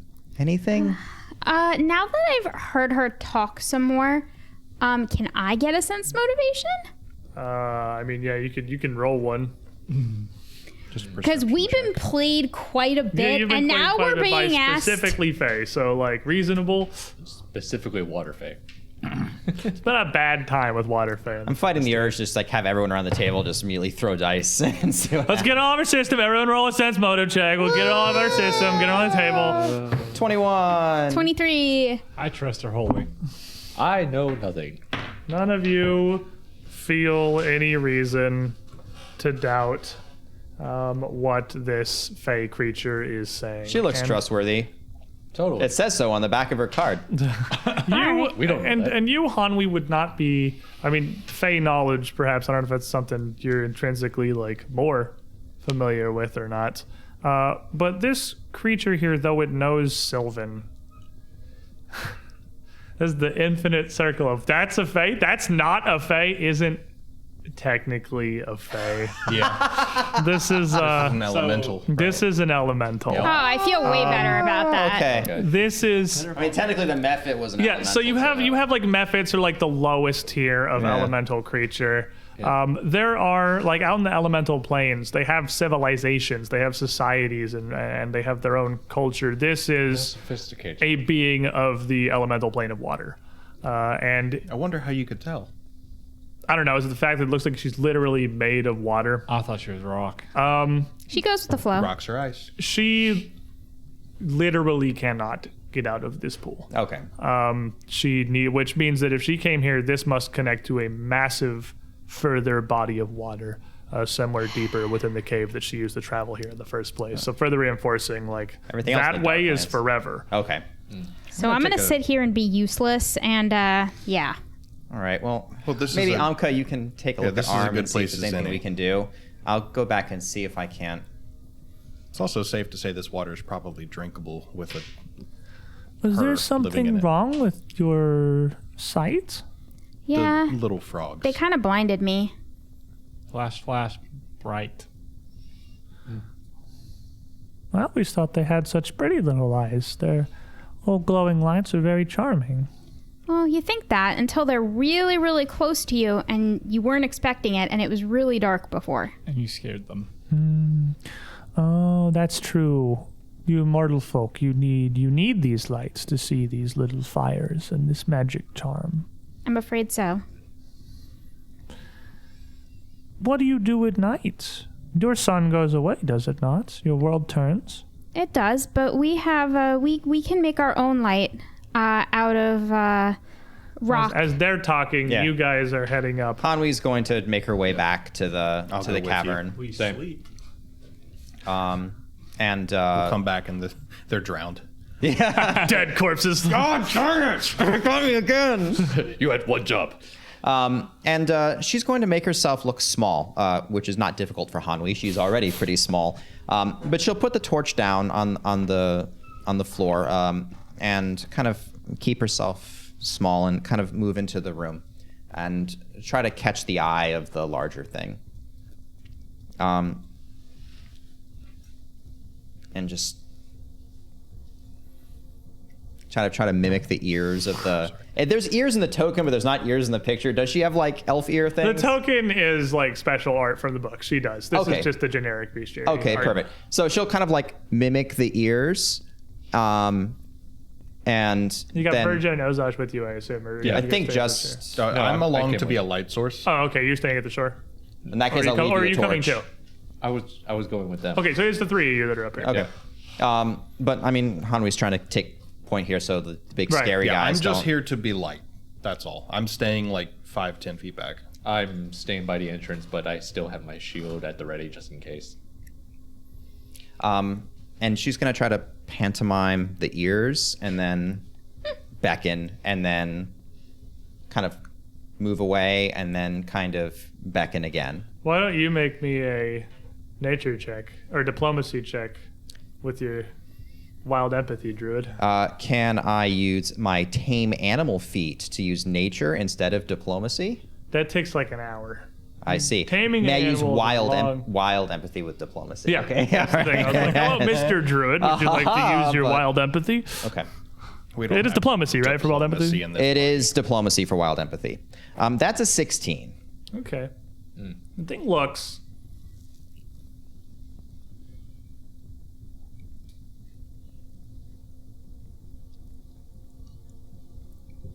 It kind of very slowly comes out from behind the pillar. And you haven't seen these things, not in like battle or defensive mode yet, but it is very much a weird little frog. It walks kind of awkwardly with almost little T-Rex hands in front of it with its little claws. I think Is the it's little coming. dude coming along. And the little dude, the groplet with the two tongues, follows along. Plap, plap, plap, plap, plap, plap, plap, plap. Tiny little feet never heard a having to duck work run. pretty hard to keep up behind her. Let's give it as much room as possible so it doesn't get startled. And she'll kind of shoo you both down the hallway. I she am comes. simply a light. I gently move out of the way and I do make the hand motion of after you. And again, just kind of making sure that it's still coming and then moving away a little bit more. And you get this thing to come down to the water's edge here, where this elemental is still sitting here, just kind of speaking with you two. And over this time, your vision is starting to come back. Oh, thank God. Whether it's Amka's assistance or just time, you are starting to a little bit see this water, blindness. see these caves. The world's It's a big starting light to come blur back instead in. of a big dark blur. It's better than nothing. The elemental sits here and looks up. Yes, I like this one. And she sort of looks at it and puts out one hand and just motions with her finger. And the thing kind of like stands up and very quickly sort of scuttles over, literally just right up next to Amka. Doesn't even look at you, just looks down at the water. And she's, little thing, these folk here, they are going to help you with your hat so that you can go home. And she's just speaking Halit. But this creature, you see its eyes like immediately just blink, blink, blink, blink, blink, blink, blink, blink, blink, like kind of rapid fire. And it kind of hops a little. It clearly either understands what she's saying or she's puppeting it. One Yeah. of the two things is happening She here. has all empathy. Directly responds. And With she animals. says again, can you help them with what you know about the rest of this cave so that they can get you your hat back? You have been through this tunnel here, through the far end, and the thing.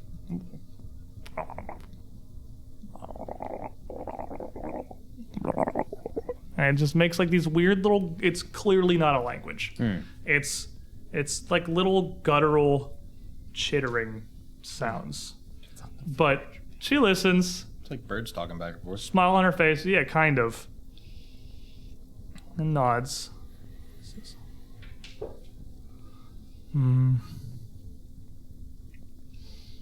That's what happened. I wasn't there. One of them tried to head through this passageway here. The morlock set a horrible little trap for them. And right when they came through, hundreds of sharp little bits of rock came down from the ceiling and ripped them to shreds. Oh. How horrible. It's quite excessive. Is there another way that we could go? Was there something else they could do, little thing? Is there another way through that cave? Do you know what lays beyond? And the thing just continues chittering back, and she just sort of nods a couple times. This After is a so minute or so. interesting. Like I said, they only arrived here very shortly ago as well. The morlock has taken that side of the cavern. They haven't explored it. Okay. The traps as far as they've been, I'm afraid. Then we know about it at least. And we know that there could be more. That will help. Could always try to trigger it ahead of time. Or find a way around it ourselves. That morlock creature hasn't been here for long. If he was able to prepare one, he may have many. I don't know how far these caves go past that opening. Well, I'm starting to get my sight back. Good. Thank you, little thing. Your help will help them. And hopefully get you back your beautiful little crown. And the little thing turns and kind of like looks over towards the party and does what looks at first like the same thing the ones in the nest did. Long, after it goes dark, it does it again. Kind of repeating long single pulse light. Amka, may I? Literally. Yeah. Yeah, I would say torch maybe. Like cat blink. And then it sort of shuffles backwards towards the opening and then turns around and just heads back up the passage towards where you found it. The weird little two-tongued frog immediately turns away from you and just pat, pat, pat, pat, pat, pat, pat, pat, pat right after Wait, it. I know why they don't like torches.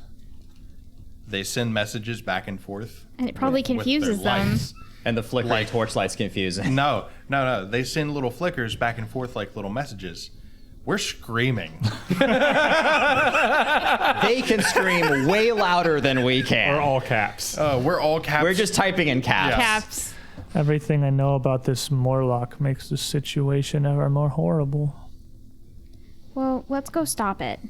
Agreed. If there's any way that I can help, any way that I can aid you, I would be glad to. But Well- I don't know of what use I'd be. Can you help me see in the dark? That's not a gift I can simply impart any more than an affinity for water, I'm afraid. Beyond speaking with these little creatures, I don't know how else I could be of aid. You've already done so much. But if something occurs to us, we can come back and seek you out. This Groombach you look for, you said he is a spirit. Such as the tales say. We are mortals. We weren't alive when the last time our people were here and saw him. Is he one of the first? Is that why you know the tongue? Maybe? Our people have had interactions with the First World on many occasions. A lot of scouts are trained to speak it so that there might not be misunderstandings. Sensible. Well, Someone I can hope speak that you can resolve this. I want to see these little things happy again. Thank you, my lady. You seem very kind-hearted. I don't know. It doesn't seem like a kindness so much as simply what should be. I agree. I'll take point. Can you see? Yeah, I'm starting to get it back. And she kind of pushes off the shore back into the water again. I'll be here. And I hope to see this happy reunion. Oh, how she'll dance when she has her little hat. The voice now just emanating out from this lake again. I can't wait to see this hat. This must be one heck of a hat. Again. Destroy the surface world. They walk outside. Just look at It's just a bowler hat. troglodytes. That's what they are. So, the group of you moving over to this far easternmost passage here.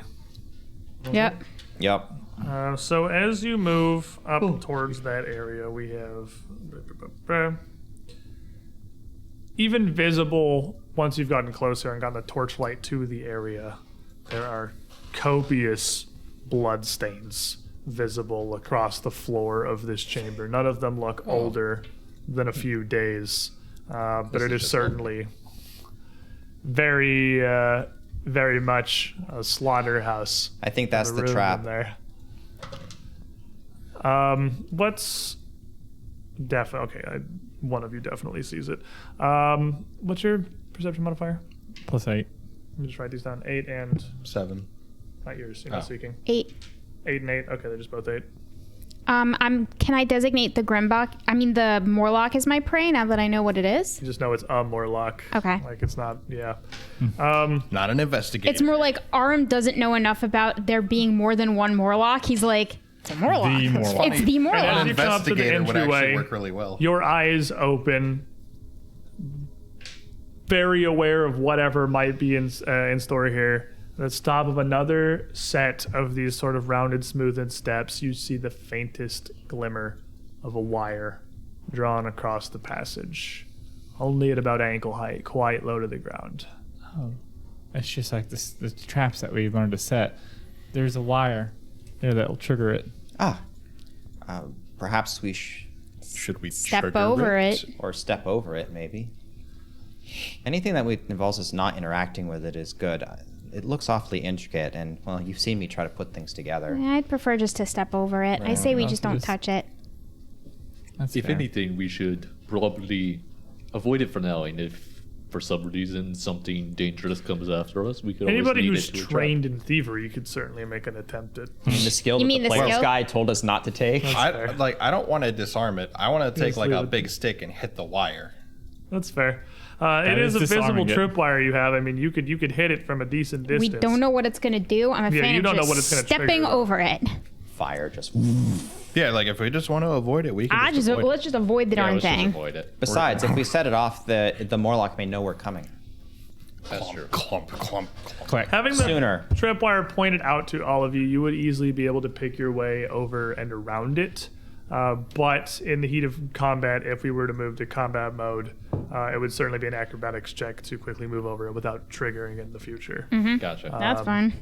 But as you move in this tunnel, you can see that again, like so many before it, it branches in 2 more directions. This red cat cave sprawling in a variety of directions. A passageway directly in front of you, and one almost cardinal to your left. Each of them more of these terrace stairs, each of them leading up further into the heart of this mountain to which this cave winds. Are there any tracks, maybe in the ground, if there's enough dust here to hold them? Blood trails, maybe. Yeah, with all the Bloody smears footprints. of the blood and everything on the floor, you would be able to see that certainly bodies about the size of these creatures have been dragged through the northern passageway. I imagine that would be obvious with how bloodstain this is. All right, well, I guess we're going that way. And both of you would see another thin tripwire across the mouth of this northernmost opening as well. All right, everybody, careful. Right there. Step over that one. See it. Like, do we also see a trap or just the wire? You just see the wire. There is nothing immediately obvious about what it does. The wire is put into a tiny little crafted hook and runs up to the ceiling where it's connected. Like the cave is smooth, but it's a natural cave. It just kind of hooks back into dark crevices in the ceiling. Unclear what exactly it triggers. Well, we know sharp stones fell from the ceiling. That's all. You can assume Yeah, the general could be a magic purpose trap. of the trap, yeah. I might also. We may be able to trigger it at range later if we need to. Okay. But as the group of you move, picking your way again very cautiously over this tripwire, now the sounds of this lapping lake of water gently sort of echoing, now that you've heard it. Always audible, but muted and distant. Just a soft, rhythmic, like a seashell held to your ear. And the smell becomes one of rancid, rotten fish. Much more potent than the stale ale that you'd smelled before. At the top of the stairs, there is immediately what appears to be a thick pillar in the center of one chamber, dividing it almost into a donut shape, leaving just enough not enough space on either side to pass by to see around. You can see the north end opens up just a little bit more. Which way does the blood trail go? But it's all one room. Oh, okay. And on the northern side, past this central pillar, there is an unusual little pile of objects, maybe about 2 feet tall. 3 stacked rocks make the general shape of a frog's head, with 2 round rocks set for eyes. There's chalk drawings on the side of the rocks to give this frog's mouth jagged little teeth and make its eyes seem really large and empty. And set atop of its head is a faintly glowing skull cap of soft leather. Huh. Well, that was pretty easy. That must be the hut. How much you want to bet there's a trap on the hat? Yeah, there's probably a trap on the hat. I could try to net it from here. Can you? Yeah? I've got a fishing net. I could just try to grab it that way. I'm just gonna look around. Does it look like there might be another trap on this hat?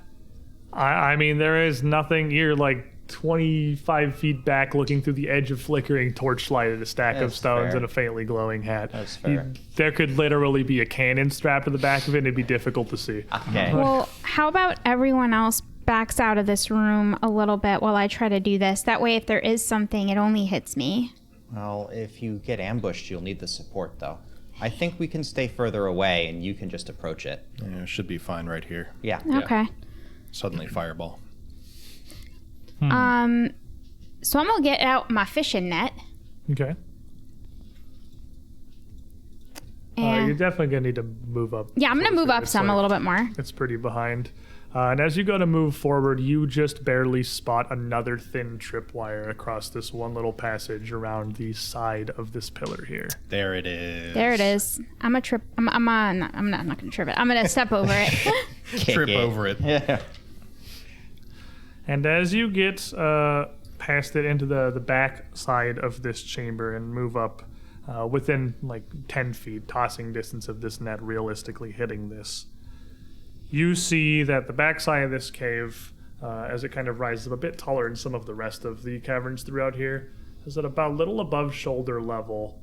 It kind of kicks back on the left side into a niche. And you see another head of one of these little pinklings Oh no. peering down just out of the edge of your vision of the darkness up on this ledge, looking down towards you. Its face, its skin, a much darker pink than the ones you'd seen before.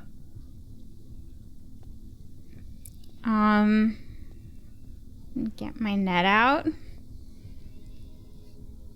And I'm gonna try to make a throw at the hat and see if I can grab it back. And as you go to throw it, this little pinkling up top lunges out from its hiding place, jumping down towards you while you're preoccupied with doing whatever the heck it is that you're doing.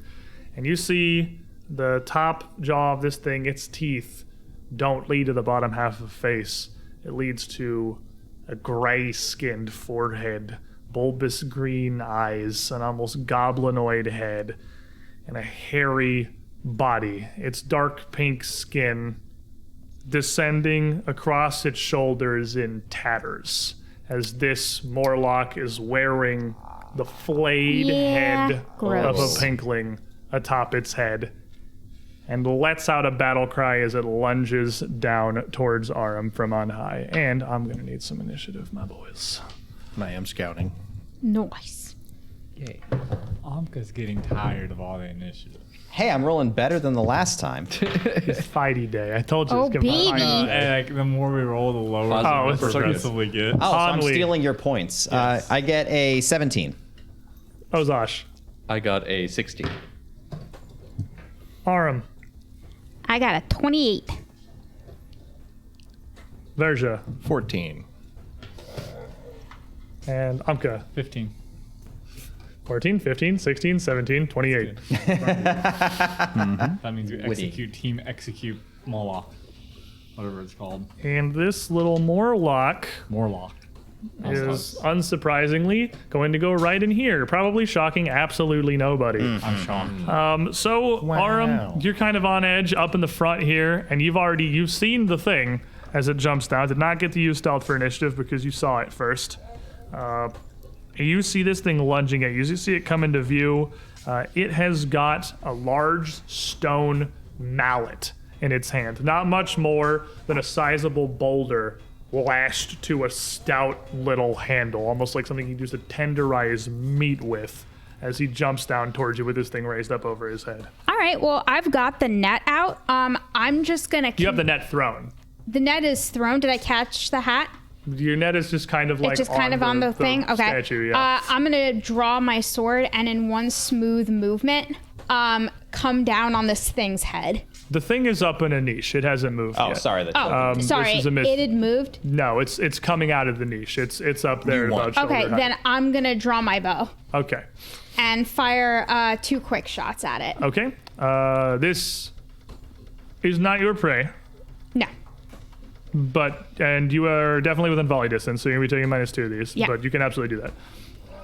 Point blank longbow. Remember the thing what we I said got. wouldn't be happening? It's what we got, kids.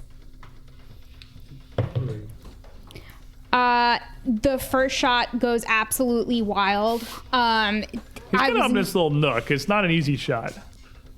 Come on, Arm. Show us what you made of. Come on, you little thing. Just stay still for 5 seconds. No, it's moving around way too much. Once that's done, I'm gonna drop the bow and arrow. And I'm going to pull out my sword and shield. Okay. Now we let people draw a sword and shield or 2 weapons as one action, so we're not just like... Because if the thing runs up in my Sandbagging two-handers face, for, like, no I don't reason, want to yeah. be helpless against it. So it's draw, hunter shot, draw. Yeah, okay, that's 3. We're good. We're good. And it comes shooting it down from on high. This little creature with its warhammer overhead, and what looks like it's going to come down in this kind of jumping slam. He hops down and almost scuttles across the floor towards you. Morlocks being kind of gray, bulbous, again, hairy, vaguely humanoid creatures from the Darklands. I don't have a bestiary card for what they look like, so we have to go with the descriptions. He never brings the hammer down. He runs at you and just keeps it up overhead while he reaches out with his free hand towards you. And he's about as this is much larger than these little lizards. This guy is about probably 5'8". He's like a human-sized thing. It's the first thing you've run into in a while that's actually decently big. Yeah, I saw you put the tiny guy in there. He's a big dude. And as he lashes out, Give them back their hat. as he lashes out with his hand, gonna be a 24. That will hit. And as you say something that's like, clearly language. This thing is sentient. He is not just going to punch you. His hand is going to shoot up, impact, and wrap around Aram's throat. You are grabbed, and he's going to hit you for 12 points of bludgeoning damage from the smash into your throat. And whatever witty response you may have had is choked off immediately as you are suffocating, as he's got this big, gray, damp hand around your throat. Then the warhammer comes down. Hold the head, then hit. Bonk. Whack-a-mole. He's got a -2, but you are flat-footed to it. -5, but you are flat-footed. I was too, gonna just a say, oh my -2. god. He is hunting prey now. No, fortunately not that horrible. Ooh. 26. I guess you're flat-footed. your It's shield not going to crit me. Your shield is not up. Doesn't matter. My Okay. AC's 19. Solid. But while he's got a hold of you and he's got an easy hit from this mallet, he is going to bash you for 11 points of bludgeoning damage. I am still up, kids. And he's going to pull it back and kind of like surprised you haven't gone limp. You're gonna see this kind of wild smile across his face. Narska! Bonk! Hit you again. -10, police. I rolled it into the die holder. What the heck? Monster. Does he get a 20. strike as part of his move? I think it's a grab, a successful grab, then a free hit. Oh, you're right. He had to move over to 'cause you. he had Doesn't to get a move last over to hit. me. You're right. He Yeah, doesn't I get a was last gonna hit. say. He had to I was move about over to say, you. it's like, that's a doesn't get lot of the grab is action. the grab We'll is trust you. yeah, it's I a mean, totally free grab, but he did have to move to you. Yeah. Hanwei. Monsters cheat. Monsters do cheat. If you go to the left, watch for more tripwires. Can I see him from where I am? Is he hitting He across is that behind corner? the pillar. You can see he's got like a hold of Arum, but If I step here, can I see him? cover, but yeah. Cover, but yeah? Okay. Then, in that case, I'm not going to step. I'm going to... it's safe to do this. Probably. Strength for you. And that's going to be a heal spell is going to go off to go and get some of that damage off of him. So that's going to be 14 points of health back. And guidance on you. That brings us to Ozosh. I'm going to move behind it while keeping my eyes peeled for any tripwires You want possible. to take a seek action, or do you want to take a move action? Those are two different actions. Well, smart thing would do is to see if there's any tripwires in the pathway of where I want to go. Okay. Seek. That's a seek action. So your So first seek. action, make me a perception check. Oh, say, can you seek? 23. Oh, the 23 as you look down, there is absolutely a tripwire, one tile in front of you. Okay, I'm going to carefully move around it and try to get on. So you can take one move action to Okay. pass over it. You would move just to the other side of it. So one tile. It's Yep. based on the line between you. Or you can make an acrobatics check to take a full move action and try to move past it quickly. I'm just going to be the smart one and take the one action to get around One it. action, second action, step over. Okay, third second action. Yep. you And can then get for up my behind them. third action, I'm gonna place myself so I'm adjacent or yeah, Flanking. flanking. Well, Yeah. I'm flanking with arms. So, Good. yeah. Okay. You see Ozash move, stop, and carefully pick his way over something. You may not necessarily have seen it yet, but he definitely saw something or has fear. There is fear. Varja, the light will pierce to the darkest cavern, so here. Go kill that I already thing, know what please. this is. It's his treat for the day. Without even saying anything, he's just like, Yee.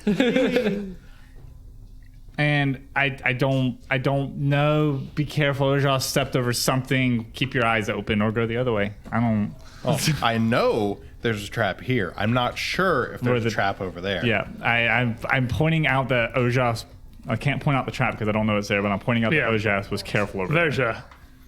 So I'm going to be the smart, and I'm not going to take the acrobatics. I'm going to spend the move to get across this tripwire. That would be 2 moves to go That's there. 2 moves. One move to move one square of the tripwire, and one move to Right. move anything past it. Oh, so Oh, so then second one move goes move, here. second move. Yes, exactly. I thought one move put you across it. No, it's one move. Like I'll give you the benefit of the doubt that you're next to.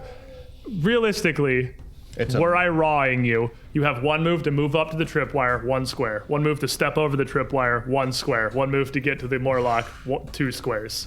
I'm giving you're close enough to it, you can step over it with one Okay. move and get there in 2. That's absurd. We did all point it out and seek this one. I mean, so. or there's an Yeah. acrobatics check. Or you can make the acrobatics check. Either or. Hey, let me just die real quick. We don't even know what the traps do. I could just play an air horn and confetti comes out. I mean, if you trigger the trap now, he's caught in it too. Everyone just does. maybe. It just makes Muppet hands. Evidence says that the trap skins you and turns you into a flesh hat. That's the thing you can see. But 2 actions So, to get closely, Step carefully up to the over morlock. it. Bring this this bone pick that I've crafted on over now with magic enhanced into it. And I don't have enough actions to rage this turn. So this is just you can going still to smack be a solid smack trying to pierce through his ribcage and pin him to the wall. Give him a wappity. Whack. That's wackety. That's a nice slappity. So that's a 15, 22. 22 will hit him.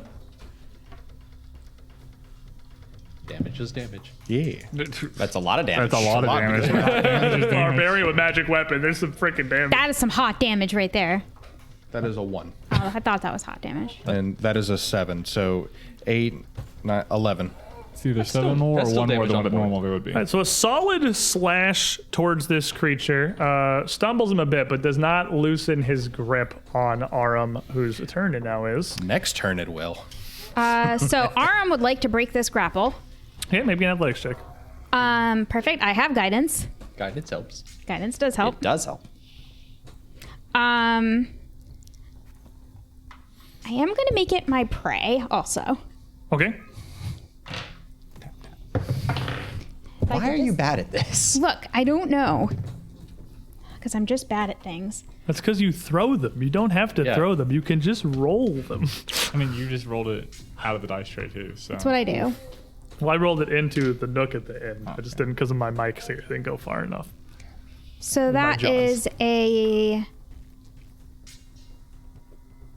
I forgot what I rolled. You rolled a 2. You Thank rolled you. a 2, dude. Thank Definitely you. not 10. gonna 10. 10 does not critically fail, so you are not disbarred from trying again. But that's definitely not going to get away from him. He's got a pretty solid grip Let's on your go throat. ahead and try that again. Minus 5 Making him your prey, actually. It's -3. for grapple or for It's just escape? it's a flurry. It's a multiple attack penalty. It doesn't say. Oh, it just makes. I thought that Yeah. was a flurry specific thing. No, Okay. it's a hunt Then- prey for a flurry. Then of- Hunt- -3. Yeah. That's why I did it. Never thought it would happen. But You know what? We're taking Oh, no, I didn't it. realize it was part of that. I thought it was Hey, part of that's flurry. double what I got last time. hell. So that's 11. So as No, 10. You Again. see I just Aram- can't win today. clearly trying to writhe away from this, as creature sees everyone come around it. I get blinded. I get grabbed. Does anybody speak Undercommon? Probably not. Nope. I Nope. assume. No. That's a rare. No, that's an uncommon. You just have to get It's to an the- uncommon language. It's like, why would we go to the Darklands? Yes, here's the mallet up, and bops her again. This less over the head and more just like a swing, kind of wide, sort of like towards where Verges come in, right into Aram's face. You're gonna see my hair bristle when he does that. This is not gonna go well for him. Nope. And this is going to be a 20 versus your flat-footed. It's going to hit because I can't raise my shield. He's gonna bonk you for 17 points of bludgeoning damage. Still up. That's His arm somehow refuses to go down. He looks almost kind of confused at this point and just pulls it back and just slams the face of the hammer directly into your face. Just like, How about not? he's like frustrated mashing now. child trying to get the triangle into like the circle hole. It goes into the square hole. Goes to the The square. mallet goes in the square hole. 17 versus flat-footed. Nope. How is your base AC 20? Oh, I don't have my. 17 gets you. Oh, seven. Yeah, That's you right. didn't raise your shield, That's right. Okay. I did not raise my shield. so this will bonk. Bunk. 19 points of bludgeoning. I am down. And as he feels Aram go limp, he lets go and kind of scuttles back past Ozosh to the other side of the cavern, maybe about like 10 feet over to the west. You know what that triggers? No Escoopa. No escape. Can I flank him, or is there's that not a You full probably square? couldn't fit in there. No, I don't think so. Yeah. But you can definitely still keep him very cornered here. Oh, you're already in the right place. Perfect. Hanwi. Oh, jeez. Don't worry about Arm. Yeah, Amka, please. And Hanwi's going to move stopping where that tripwire is. You see everyone picking across at you. Yeah. And let's see. Let's try it. Form a glowing sphere of energy in her hands. Could happen someday. One of these days I'll hit something with it. Horizon Thundersphere. Nat 20. Horizon Thundersphere. So you got to yell the name of the attack. Yeah, that's you the do it. key. That must That's be the it. secret. It's That like a must be it. Pokemon thing. You have to say the word. So you are going to critically. Sorry, I hit, said, how many Naruto runs this way? You gotta go full weeb on this one, man. critically hit a Horizon Thundersphere against this Morlock here. Gonna be a less lock. Wow. 28 lightning damage. Almost max damage too. Roll 2 6s. Pretty good. And this is gonna hit him, and he is absolutely like, you see his bones through his skin for a moment as this electrocutes him, and he like jerks backwards and staggers in place, and then turns trying to look around like what, like he has no idea what just happened to him. Magic. Oh, Zosh. I'm going to sidestep so I am flanking with Verja. Because that is a full square. That you can definitely do. Yes. And, well, as per tradition, time to light things up a little bit. Samoi Hiti! Block! Flaming Spellstrike. That is a 22. That'll hit him. Hitting is all that matters. Oh no. I think he's about to be less lock. Yep. Oof. That is going to be 8 plus 5, so 13. Okay. It's not as much damage as I thought I was going to do. But It's still yeah, a solid hit that doesn't quite bring him down. I thought I'm still on like first edition Magus Fear. Yeah. A solid blast that like brings him down to one knee with this rip of flame, but just isn't enough to put him down. Well, I mean that's all I can do at the moment. Because I had to move to get in a flanking range. And crab shuffle over here. Naruto running the other direction. May the warmth of the sun heal you. I'm gonna just throw a heal out on arm. Here you go. Take 12. Heal for 12. I feel better. Oh boy. How does this guy die? Probably. Well, Man assuming I has 6 hit. hit points. He's just got to succeed So, on attack roll. rage, and you ever chopped wood? With a pickaxe? No, just like the motion of chopping. In Minecraft. He It's a you I- bring it around yeah. over the shoulder with the momentum, slide your hand up to get a good grip on it, and bring it down with a lot of force. Bring it further up the haft so you can get your hand behind this big pick. I mean, it's on its knee. That's how you feed a cat. So, do you want me to re-roll that? Yes. You re-roll it. Roll it in the friggin' tray. Please. It You bounced out. That was goblins. in the tray. It bounced out. Look, was in my the tray. dice do that too. 19. higher.